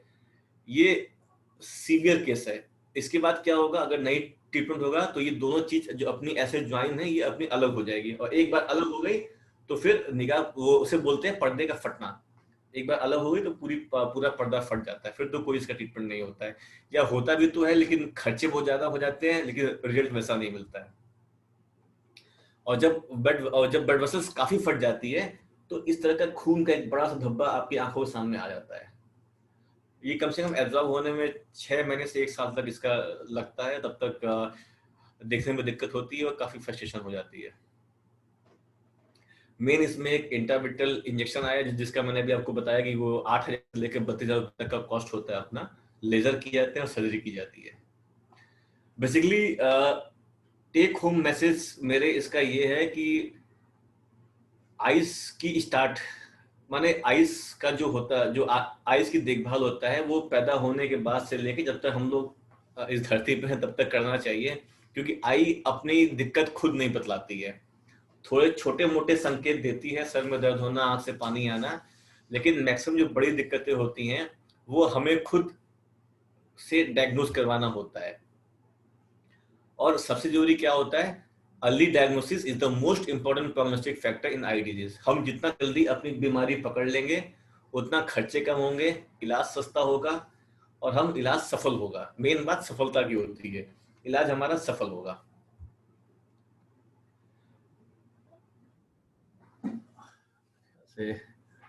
और thank you very much doctor Anurag Kash Singh ji. मैं अपने आज के प्रोग्राम कन्वीनर देवेश लाल जी से आग्रह करता हूं कि क्वेश्चन आंसर सेशन स्टार्ट करें। किसी का क्वेश्चन है तो सब करें। Hello hello hello. हाँ हाँ, मैं एक क्वेश्चन पूछना चाहती हूँ। जी जी आंटी। मैं पूछना चाहती हूँ कि हाँ मैडम, जिसके लेंस लग गए हैं जी जी वो उसमें थोड़ी कोई चेंजेस हो सकते हैं? आंटी, लेंस जो लगते हैं उसमें देखिए डिपेंड करता है कि एक झिल्ली होती है, मैंने लेंस हमेशा आपके आंख के अंदर रहेगा, तो जो आंख के अंदर पानी भरा होता है तो पानी में और लेंस में हमेशा कांटेक्ट रहेगा। तो उसमें केवल एक ये चीज होती है कि उसमें एक झिल्ली आ जाती है, जो अगर लेंस की क्वालिटी हमारी उतनी अच्छी नहीं है या लेंस कम अच्छी क्वालिटी का है तो हमेशा एक झिल्ली बनती रहेगी उसमें। तो उसके लिए हम लोग लेजर करते हैं और उसको झिल्ली को साफ कर देते हैं उसमें। लेकिन कुछ लेंस में वो झिल्ली केवल एक बार बनती है और कुछ लेंस में ये झिल्ली साल में 2-3 साल में एक बार बनती रहेगी जब तक लेंस रहेगा आंख में। हाँ नहीं, मतलब यदि नंबर गलत लग गया हो लेंस का तो वो दोबारा नहीं सही हो सकता है नहीं ना? आंटी, उसमें फिर दोबारा सही नहीं होता। अगर नंबर अधिक ज्यादा गड़बड़ है तब तो हम लोग उसमें, देखिए आंटी क्या होता है कि एक बार लेंस आंख में बैठ गया, ठीक है, तो जो एक मेन बात क्या होता है, लेंस के 2 कंपार्टमेंट होते हैं, आगे वाला कंपार्टमेंट और पीछे वाला, एंटीरियर और पोस्टीरियर। हम लोग जो लेंस लगाते हैं वो एंटीरियर पोस्टीरियर के बीच में लगाते हैं। पोस्टीरियर कंपार्टमेंट में जेल भरा होता है और उसकी बहुत पतली लेयर होती है। अगर एक बार वो लेयर फट गई और पोस्टीरियर कंपार्टमेंट का सामान एंटीरियर में आ गया तो हम लोग कभी भी उस तरह की विजन नहीं दे पाते हैं। तो लेंस में क्या होता है कि जो हम एक बार हमारा लेंस बैठ गया तो हम लोग उसको डायल नहीं कर पाते, क्योंकि जगह उतनी होती नहीं, छोटी सी तो आंख होती है, उसमें उतनी जगह नहीं होती है। तो हम लोग डायल करने में कई बार ये देखा गया है कि जब हम लोग लेंस को डायल करते हैं निकाल और लेंस जाके पीछे चिपक जाता है, वो जो लेयर होती है पतली वाली लेयर उस पर चिपक जाता है, तो रोटेट करने पे वो लेयर के फटने का खतरा बहुत ज्यादा बढ़ जाता है। तो इसलिए कहते हैं कि एक बार जो लेंस लग गया वो लग जाता है, या अगर लेंस गड़बड़ लगा हो तो ऑपरेशन के 1 हफ्ते के अंदर आप उसको चेंज करवा लीजिए, वरना अच्छा। 1 हफ्ते के बाद कॉम्प्लिकेशन बहुत सीवियर हो जाता है लेकर के उस पे। जो आप विजन पाई हैं वो विजन भी आप खो देती हैं ऑपरेशन के बाद। अच्छा, थैंक यू। ये पूछना चाह रही थी ना कि छोटे बच्चों को जो सिर में दर्द की प्रॉब्लम होती है वो आई साइड वीक की वजह से है कि बिल्कुल आंटी, बिल्कुल 80% तो ये होता है, सर दर्द की वजह से अपना होता है उसमें। बिल्कुल आई साइड की प्रॉब्लम उसमें होती है। नहीं, आजकल जो चल रहा है कोविड का, तो वो सिम्टम तो नहीं होता है कि सिर दर्द हो रहा है तो कोविड भी हो नहीं, सकता है? कोविड से आंटी जो ये देखा गया है कि कोविड के सिम्टम जो आंख में आते हैं, सबसे पहले आंख का लाल होना, आंखों में चुभन होना, आंखों में जलन होना, ये इसके सिम्टम आते हैं कोविड के। इसलिए ये कहा जाता है बार बार कि अपने हाथ को अपने आंखों के पास रखिए। कोविड का 2 रास्ते सबसे इंपॉर्टेंट हैं, एक है नोज जो हम लोग मास्क से कवर किए रहते हैं, बट दूसरी हमारी आईज खुली होती है। इसीलिए ये कहा गया कि अपने हाथों को अपने आंखों पे मत छुइए, क्योंकि सबसे ज्यादा जो देखा गया है जो ट्रांसमिशन हो रहा है, first nose and second is eye. इसीलिए फ्रीक्वेंट हैंड वॉशिंग और आई को टच न करना ये सबसे जरूरी बताया गया है कोविड के लिए। तो आजकल जो बच्चों को ऑनलाइन पढ़ाई करा रहे हैं तो उसमें तो ज्यादा से ज्यादा बच्चों को आंख पे जो बिल्कुल हो रहा है आंटी, इसीलिए पड़ी रहा है ना, ये कहा गया, इसीलिए मतलब ये है कि टाइम माने चलती है। कम देर का 10 मिनट 20 मिनट का अपना क्लास करें, उससे अधिक करने की जरूरत नहीं है। लेकर के या लुब्रिकेटिंग एक आंख में डालें, या जब तक बच्चे ऑनलाइन पढ़ रहे हैं उसके बाद बिल्कुल मोबाइल ना देखें, बिल्कुल टीवी ना देखें। 20 का रूल फॉलो करिए। 20 मिनट में 20 मिनट तक 20 बार पलक झपकाइए। आपका रुक गया। Next question Rotarian Atul Jaiswal जी।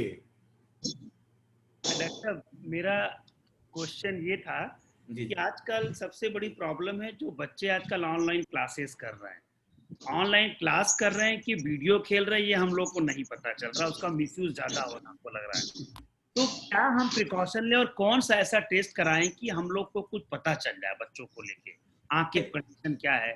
जैसे मेरा बेटा है वो चश्मा लगाता है, डॉक्टर निरंजन के यहाँ हम दिखाते हैं, तो हम चाहते हैं कौन सा ऐसा टेस्ट करा ले कि आज की एग्जैक्ट आई की कंडीशन पता चल सके। अंकल, बेस्ट विजुअल एक्टिविटी होती है जो हम लोग बोर्ड पे पढ़ाते हैं, वो सबसे बेस्ट टेस्ट होता है। जो 6 मीटर की दूरी पे हम लोग उसको पढ़ाने को बोलते हैं, ABCD जो अपना होता है, विजन डम जो होता है, वो सबसे बेस्ट टेस्ट होता है इस समय।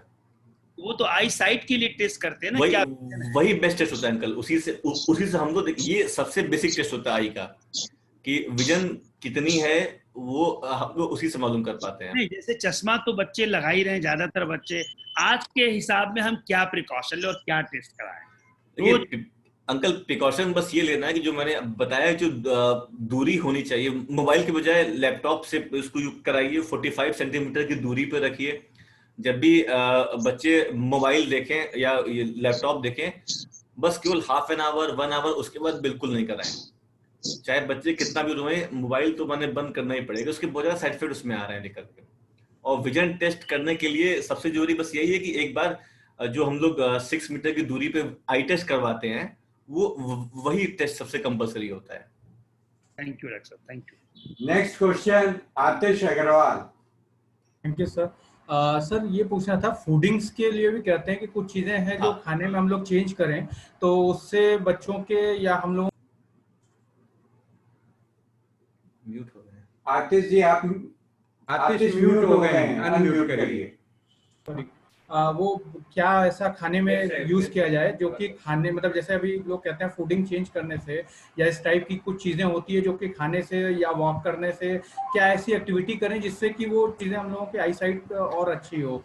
देखिए बेसिकली क्या होता है कि हरी साग सब्जी, पीले फल, लाल टमाटर, ये मैं सबको बताता हूँ। हरी साग सब्जी की देखिए, हम लोग जितने भी आँख के विटामिन होते हैं, कैरोटीन हो गए या जेंटिन हो गए, ल्यूटीन हो गए, ये सारे हमको सब्जी में नहीं मिलेंगे। जो हरी साग सब्जी, जो हरे साग सब्जी होते हैं, और पीले फल और लाल टमाटर, उनमें हमको ये सब चीज ज्यादा मिलती है। इसीलिए जितना से अभी ठंडी का सीजन आ रहा है, तो गाजर का जूस हो गया, चुकंदर का जूस हो गया, या टमाटो सूप हो गया, हम लोग को वो ज्यादा करना चाहिए। उससे हमारी आईसाइट हर एज में नॉर्मल बनी रहेगी या उसका नंबर नहीं बढ़ेगा, क्योंकि इसमें जो विटामिन होते हैं वही हमारे आंख के अंदर जो रेटिना होता है, जो पर्दा होता है, उसका कलर भी लाल होता है। तो जितनी हम लाल चीजें खाएंगे उतनी ब्लड वेसल्स हमारी उसकी उतनी अच्छी बनेगी, पर्दा हमारा उतना अच्छा मेंटेन और हेल्दी रहेगा।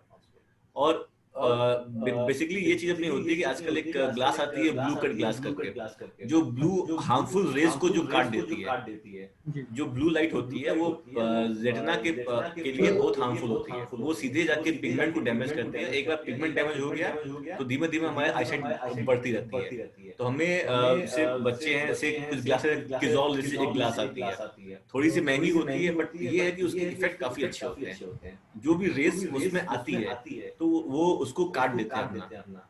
तो ये इसको मैं करूंगा कि आप इसको अपना यूज करिए। Thank you Aatish. Next question Rotary club Varanasi sunrise के प्रेसिडेंट राजेश कुमार वर्मा जी। हेलो जी sir.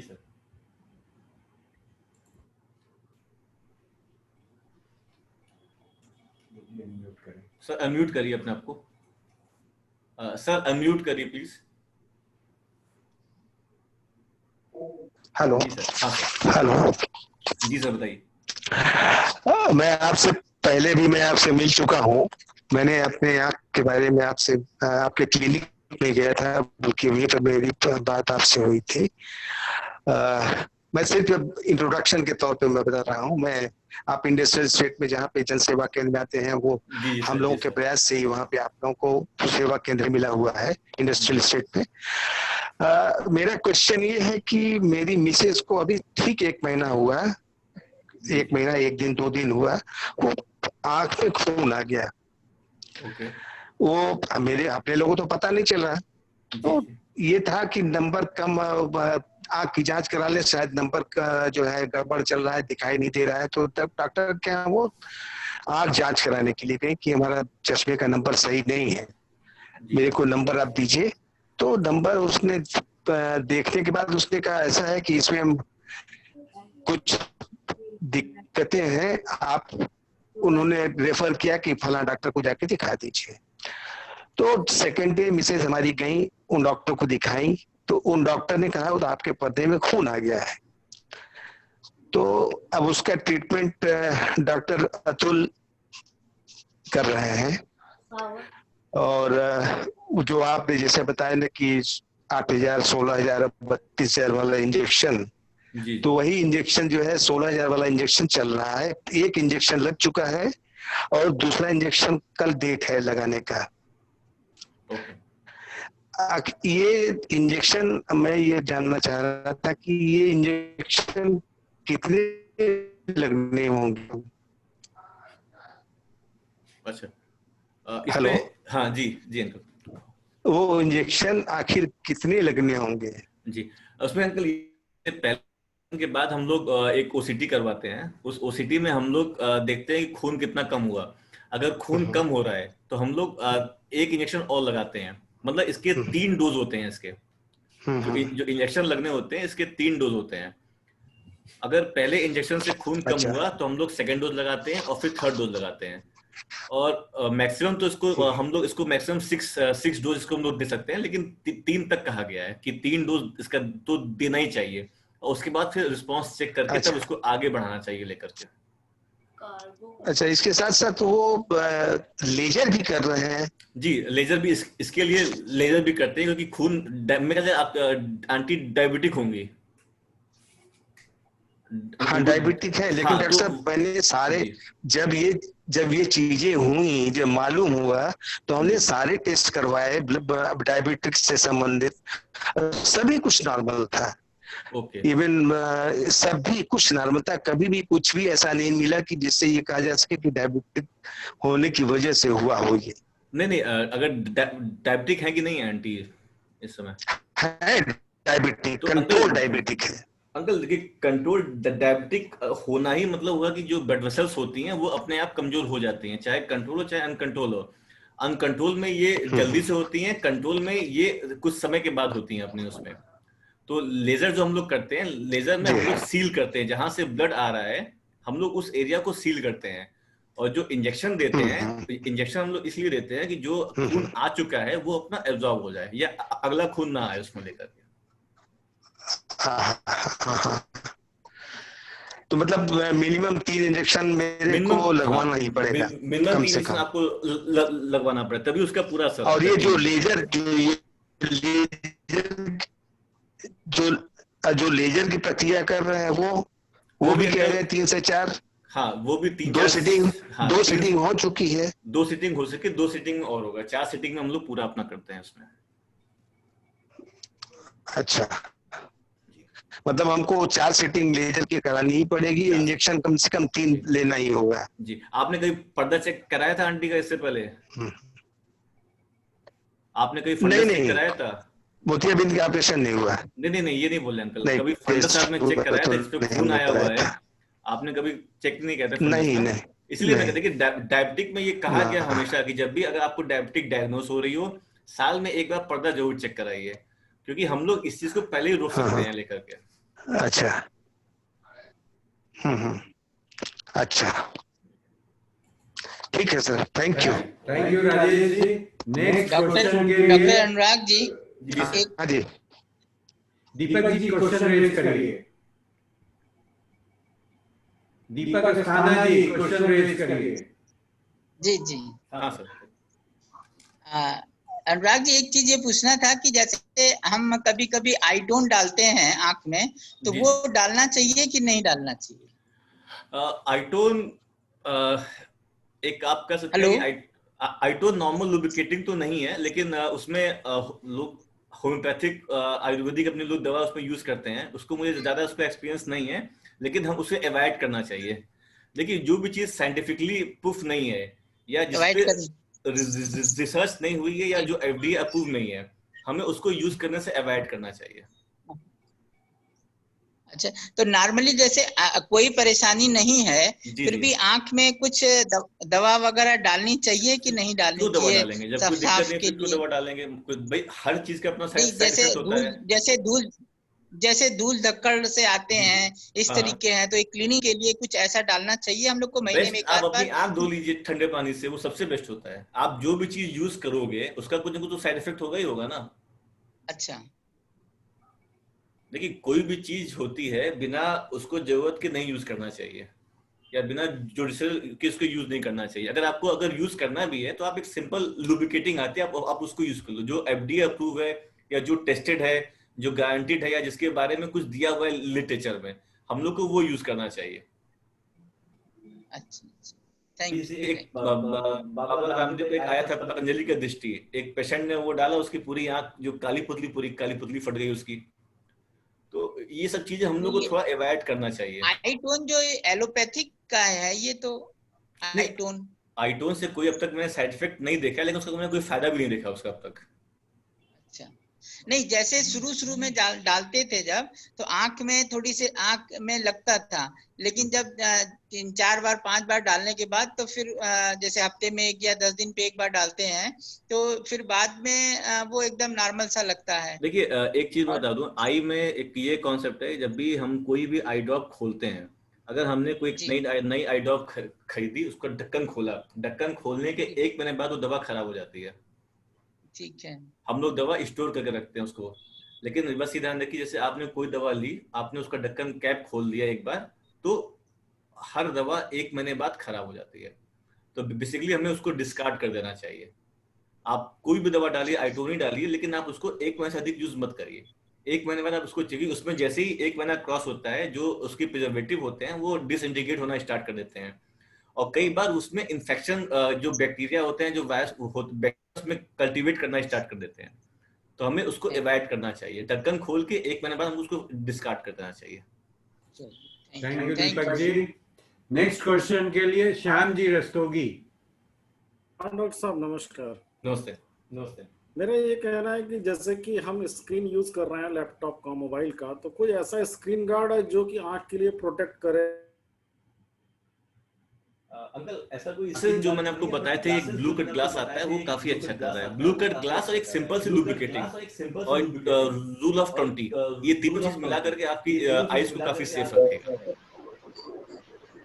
Okay sir. Next question Ratnesh Jain. Doctor Anurag ji, आपको तो सबसे पहले बहुत बहुत धन्यवाद। अच्छी बातें आपने आंखों के लोगों को बताई। मेरा बेटा डॉक्टर साहब अभी 24 साल का है। जब उसकी एज 20 साल थी, यानी कि 4 साल पहले, हमने बॉम्बे में उसका लेजर कराया था और 2 बार बॉम्बे जाके दिखलाया। तो अब उसको कोई टेस्टिंग या कोई टेस्टिंग की आवश्यकता है? तो वो नॉर्मल है, अभी उसके आँख में कोई प्रॉब्लम नहीं है, तो कोई है क्या उसको? सुन नहीं पाया मैं फिर। डॉक्टर साहब हमने 4 साल पहले लेजर कराया था अपने बेटे का। आपको आवाज मिल रही है डॉक्टर साहब? हाँ आ रही है, आवाज आ रही है। 4 साल पहले हमने बॉम्बे में अपने बेटे का लेजर कराया था। जी जी। उस समय वो 20 साल का था जी। और 2 बार हमने बॉम्बे जाके उसकी आंखों की जांच टेस्टिंग वगैरह करवाई। ठीक है। अब उसकी कोई जांच या कोई टेस्टिंग की आवश्यकता है क्या? अभी कोई प्रॉब्लम नहीं? नहीं, कोई जरूरत नहीं। अगर एक बार लेजिक अपना है और पेशेंट कंफर्टेबल है, फिर कोई जरूरत नहीं होती है। बस एक लुब्रिकेटिंग सिंपल सी आंख में डालना की हमेशा ड्राई आई बनी रहती है। जो लेजिक करवाते हैं उनकी आंख में हमेशा खुजली होना या चुभन होना एक सेंसिटिविटी का हमेशा रहता है उसमें। तो एक सिंपल सी लुब्रिकेटिंग हमेशा वो यूज करते हैं तो सेफ रहेगा बिल्कुल। लुब्रिकेटिंग यूज करना जरूरी है। लुब्रिकेटिंग यूज करना, लेजिक में ये होता है कि हमेशा आपको फिर ये लुब्रिकेटिंग यूज करना होता है, क्योंकि लेजिक के बाद डाई आई केस काफी बढ़ जाते हैं। Thank you Ratnesh ji. Next question Atul Bhalotia ji.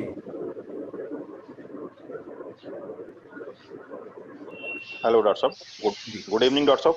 Good evening sir. जी मेरा सवाल तो लगभग मिलता जुलता था जो रस्तोगी जी ने किया जी। मतलब एक प्रोटेक्शन के बारे में मेरे को भी पूछना था, लेकिन आपने बता ही दिया कि ब्लू कलर ग्लास उसके लिए सही है। और आमतौर पर जैसे हम लोग जब भी चश्मा नया बनवाने जाते हैं तो हम लोगों को सजेस्ट किया जाता है कि फाइबर हम लोग लेंस लगाएं, जबकि पहले हम लोग वो शीशे वाला नॉर्मल लगाते थे, उसमें यूवी वगैरह हम लोग थोड़ा अपडेट हो गए समय के साथ। अभी क्या है कि फाइबर लेंस में एक बहुत बड़ा प्रॉब्लम जो हम लोगों को फेस करना पड़ता है कि जरा से भी डस्ट अगर लगती है तो उसकी विजुअलिटी क्लियर नहीं होती और काफी हायर मेंटेनेंस मांगता है वो, जो कि जनरली बनारस जैसे शहर में हम लोग कर नहीं पाते, क्योंकि यहाँ रोड पे डस्ट बहुत ज्यादा है, चारों तरफ वातावरण आप देख ही रहे हैं। फाइनली फिर इसमें हम लोगों को क्या डिसीजन लेना चाहिए, मतलब किस ओर जाना चाहिए? देखिए कैसे फाइबर और ग्लासेस में जो होते हैं, glass fibre easy to handle है, गिर जाएगा तभी बचा रहेगा, ग्लास आपका गिर जाएगा टूट जाएगा।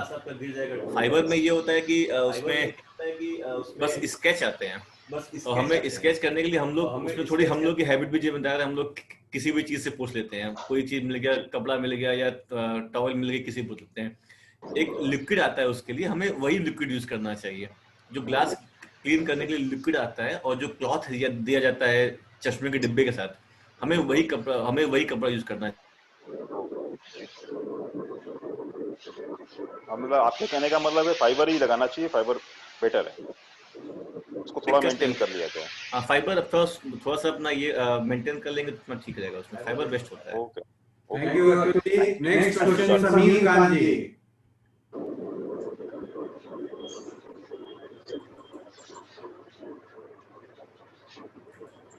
समीर गांधी अपना क्वेश्चन रेज करिए। नहीं सर, मेरा कोई क्वेश्चन नहीं है, sorry. Okay, thank you. Next question doctor Rohit Gupta. अच्छी मीटिंग थी, काफी अच्छी जानकारी मिली सबको और आई साइट के बारे में सबको बताया गया, लेकिन यहाँ यही आयरनी है कि कोई जांच कराता नहीं। सर आपका कोई क्वेश्चन? कोई क्वेश्चन, हमारा कोई क्वेश्चन नहीं है। और ये आप लोग का जो मीटिंग है बड़े अच्छे से हम देख रहे हैं और सबको हमारा नमस्कार। थैंक यू डॉक्टर, बहुत अच्छा। देवेश जी। अनुराग जी, एक क्वेश्चन पूछना चाह रही थी। अर्जुन के 4-5 दिन से ना रोज सिर में दर्द हो रहा है। जी जी आंटी। मोबाइल काफी देख रहा हूँ इस समय। हाँ, मोबाइल से तो रोज पढ़ता ही है और वैसे अलग से भी देखता है। नहीं, थोड़ा कम करवा दीजिए। अच्छा। वो कम करवा दीजिए, एक बार रूटीन आई चेकअप अपना हो जाएगा, ठीक रहेगा उस पे। लेकिन मोबाइल का थोड़ा टाइम कम करवा दीजिए, ड्यूरेशन जितना कम कराएंगे उतना बढ़िया रहेगा लेकर के। ठीक है, सुन लिया, थैंक यू। मेरा क्वेश्चन है। हाँ प्रदीप जी पूछिए। हमारा क्वेश्चन है जो अतुल जायसवाल जी ने पूछा है हमारे थ्रू। उनका ये कहना है कि डॉक्टर साहब ने अभी बोला कि ग्रीन और रेड चीजें ज्यादा खानी चाहिए। हेलो जी अंकल। ग्रीन तो ठीक है, रेड चीज ज्यादा खाने जैसे टमाटर है तो रेड वाइन भी चलेगी? थोड़ी सी next question Ayushman Surekha ji. Thank you doctor, thanks for such a nice information in this meeting.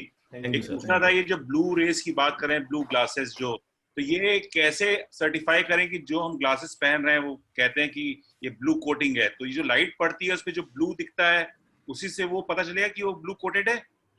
हाँ, एक तो उससे पता चलेगा और दूसरा जहाँ पे आप एक डेमो लेंस आता है, उसका एक डेमो लेंस आता है और उस पे आप ब्लू लाइट डालेंगे तो वो लाइट करके ग्रीन हो जाएगी। ब्लू लाइट डालेंगे तो ग्रीन हो जाएगी वो? हाँ, जो ब्लू लाइट जब जो ब्लू लाइट उस लेंस के थ्रू जाएगी तो वो उस साइड से आपको ग्रीन हो जाएगी वो। ये उसका टेस्ट होता है। तो जैसे अब जिन लोगों के पास ये होगा वो आपको शो करके दिखा सकते हैं। जैसे हमारे यहाँ ये है, अपना हमने एक लेंस रखा हुआ है और उस पर ब्लू लाइट डालते हैं तो वो अपना ब्लू इधर जाके ग्रीन हो जाती है, मतलब वो आपको ब्लू रे फिल्टर कर दिया उसने अपना। ठीक ठीक, thank you. Friends, Rotarian friends, Sanjay Gupta ji को हम लोग ब्लेसिंग्स के लिए आना था, लेकिन संजय गुप्ता जी मीटिंग में नहीं है। संजय कुमार श्रीवास्तव जी एजी हमारे रोटरी डिस्ट्रिक्ट 3120 के एजी इस मीटिंग में यदि आप सुन रहे हो तो अपने 2 शब्द रखें। संजय कुमार श्रीवास्तव जी।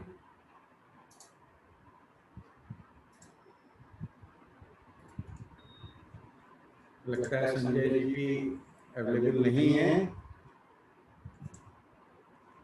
इसके बाद एजेंडा को आगे बढ़ाते हुए क्लोजिंग रिमार्क्स के लिए मैं रोटरी क्लब वाराणसी सारनाथ के प्रेसिडेंट रोटेरियन मुकेश दुबे जी को आग्रह करता हूं कि क्लोजिंग रिमार्क्स रखें। मुकेश दुबे जी। एक क्वेश्चन हमारा और था जी। एक क्वेश्चन हमारा और था लाखी भाई है। हेलो। हाँ बताइए। हेलो। हाँ अंकल पूछिए, आवाज आ रही है आपकी। हेलो। प्रदीप जी आवाज आ रही है। ग्लासेस जो यूज करते हैं, हाँ ग्लासेस जो यूज करते हैं उसमें कोई खास कंपनी जो बेस्ट होता हो, जैसे टाइटन का है, तो किसका प्रेफर करना चाहिए? अंकल किजॉल बेस्ट है। कौन सा? किजॉल का बेस्ट है। हेलो। हेलो। दरअसल ये ना ये ग्लास से कंफ्यूज कर रहे हैं जलान भाई साहब, ये दूसरे गिलास की बात कर रहे हैं, ये glass. Rotarian Mukesh Dubey ji unmute करिए अपने को। हम बता देते हैं। मुकेश जी अनम्यूट जी। जी डॉक्टर साहब से मेरा भी प्रश्न है। जी सर। हेलो। हाँ सर बताइए, पूछिए सर। मेरे बच्चों को 5 से 6 दिन पहले एक उसका आंख लाल हो गया था और नाक भी लाल हो गया था, साथ में खुजली भी कर रहा था। एक दिन के लिए समस्या है कि क्या उसके लिए मुझे परामर्श लेना चाहिए हमें? अभी इस समय ठीक है? इस समय ठीक है? इस समय हाँ बस एक दिन के लिए ऐसा समस्या होगा। कोई बात नहीं, लेकिन मोबाइल थोड़ा कम यूज करवाइए और आंखों को ना दिन में 2-3 बार धुलवा दिया करिए, उससे दिक्कत खत्म हो जाएगी। अगर ये दिक्कत फिर आती है तब फिर एक बार परामर्श जरूर ले लीजिएगा। जी अभी उसका जो उम्र है अभी 7 ईयर प्लस है।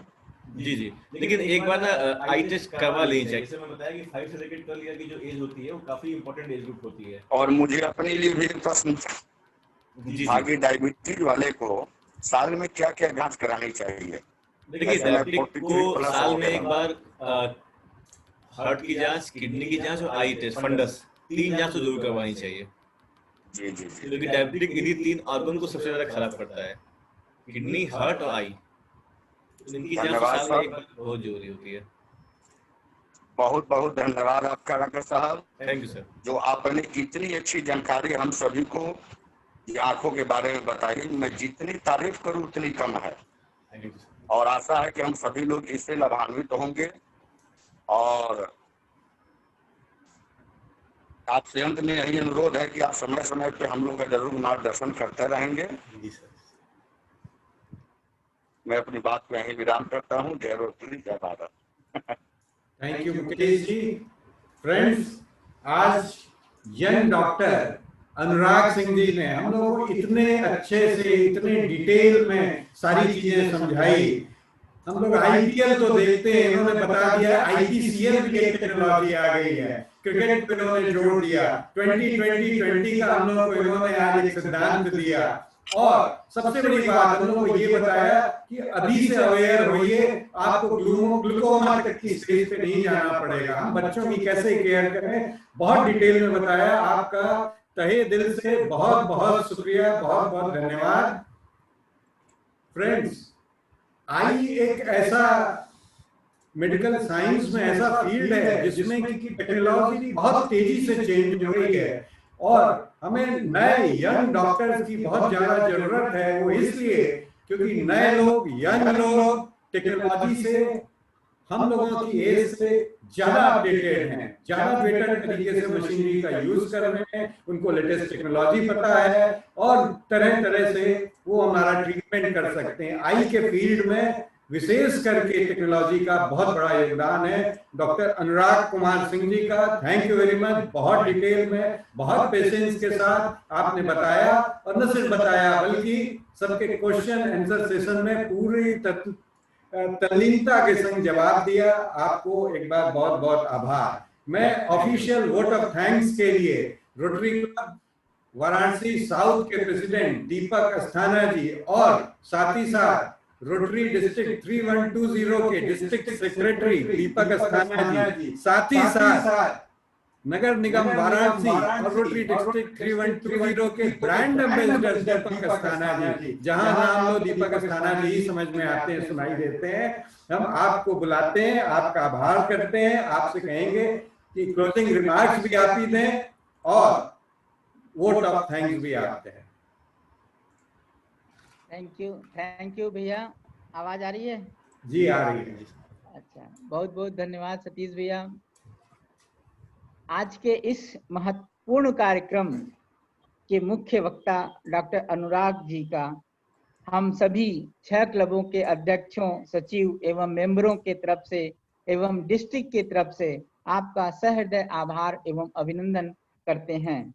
आपने बहुत सी ऐसी महत्वपूर्ण जानकारियां हम लोगों को बताई जो अभी तक हम खुद भी अनभिज्ञ थे उससे, और आपकी इतनी महत्वपूर्ण जानकारियों को हमने साइट, अभी भी हम साइट पर ही हैं, घर पे नहीं हैं, और साइट पर से ही लगातार हम बैठ के और पूरा देखे। काफ़ी ही रोचक रहा, काफ़ी जानकारी के उसमें रहा, बहुत ही जानकारी रही, इसलिए आपको बहुत बहुत आभार। और हम सभी लोग जो है बहुत अपने आप को गौरवान्वित महसूस करते हैं कि आप हमारे रोटेरियन डॉक्टर अनिल जी के पुत्र हैं, और हम सबके बीच में एक ऐसे उभरते हुए एक आप सितारे हैं जो आगे बनारस और हमारे देश का नाम जरूर रोशन करेंगे।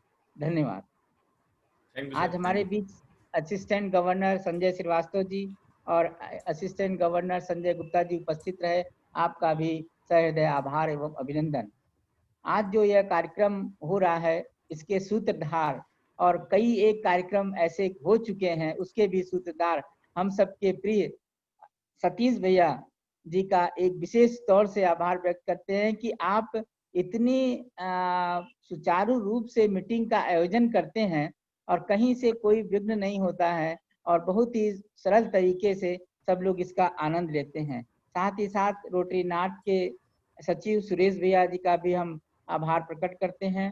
रोटरी विंदा की अध्यक्षा सपना भाभी, सचिव मीना सिंह जी, रोटरी साउथ के सचिव प्रदीप डे जी, रोटरी सनराइज के अध्यक्ष राजेश वर्मा जी, सचिव प्रोफेसर A.K. घोष जी, रोटरी काशी के अध्यक्ष श्याम जी रस्तोगी जी, सचिव आयुष्मान सुरेखा जी,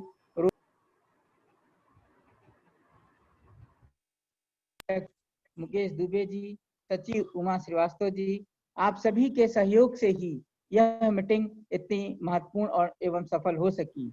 सभा में उपस्थित सभी सीनियर रोटेरियन, सभी रोटेरियन का भी हम आभार व्यक्त करते हैं कि आपने इतने समय से, शांति से, एकदम तन्मयता से इस प्रोग्राम को सुना और उसका लाभ उठाया।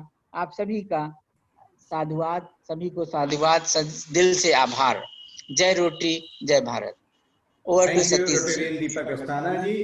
रोटेरियन राजेश कुमार वर्मा जी से आग्रह है कि मीटिंग एडजॉर्नमेंट की घोषणा करें। अनम्यूट करिए राजेश जी। हेलो जी। आज की पूर्ण मीटिंग में डॉक्टर साहब बहुत ही महत्वपूर्ण था। आज आंख एक ऐसी चीज है, अपने शरीर का इतना महत्वपूर्ण अंग है कि उसके बारे में अभी जो चीजें हम लोग को पता भी नहीं थी, उनके बारे में बहुत विस्तार पूर्वक अच्छे से बताया, ताकि हमको अपना खुद का ख्याल रखना है। डॉक्टर साहब ने अपना जो कहना था उन्होंने कह दिया, करना आगे मेरे को है, अपने लोगों को है। आज सभी लोगों ने इसको बड़े तन्मयता से सुना और उम्मीद है कि इसका लाभ सभी लोग उठाएंगे। और अब चूंकि सारी धन्यवाद प्रकाश भी हो चुका है, तो मीटिंग एडजन की बारी सिर्फ रह गई है। मैं मीटिंग एडजन करने की घोषणा करता हूँ। थैंक यू राजेश जी। एक विशेष धन्यवाद मैं देना चाहता हूँ आज के कार्यक्रम के संयोजक रोटेरियन देवेश कुमार लाल जी को। आपने काफी मेहनत की, एक एक मेंबर्स को फोन भी किया और इसके बारे में बताया। थैंक यू दिल से देवेश जी, और हम उम्मीद करते हैं कि आप इसी तरह से अच्छे अच्छे कार्यक्रमों का संयोजन आगे भी करते रहेंगे और रोटरी प्लेटफॉर्म पे अपनी उपस्थिति दर्ज कराते रहेंगे। Thank you Devesh ji, thank you doctor Rajesh Kumar, Anurag Kumar Singh ji, and हमारे 6 क्लब के members, president and secretaries. Thank you very much. Thank you sir, thank you.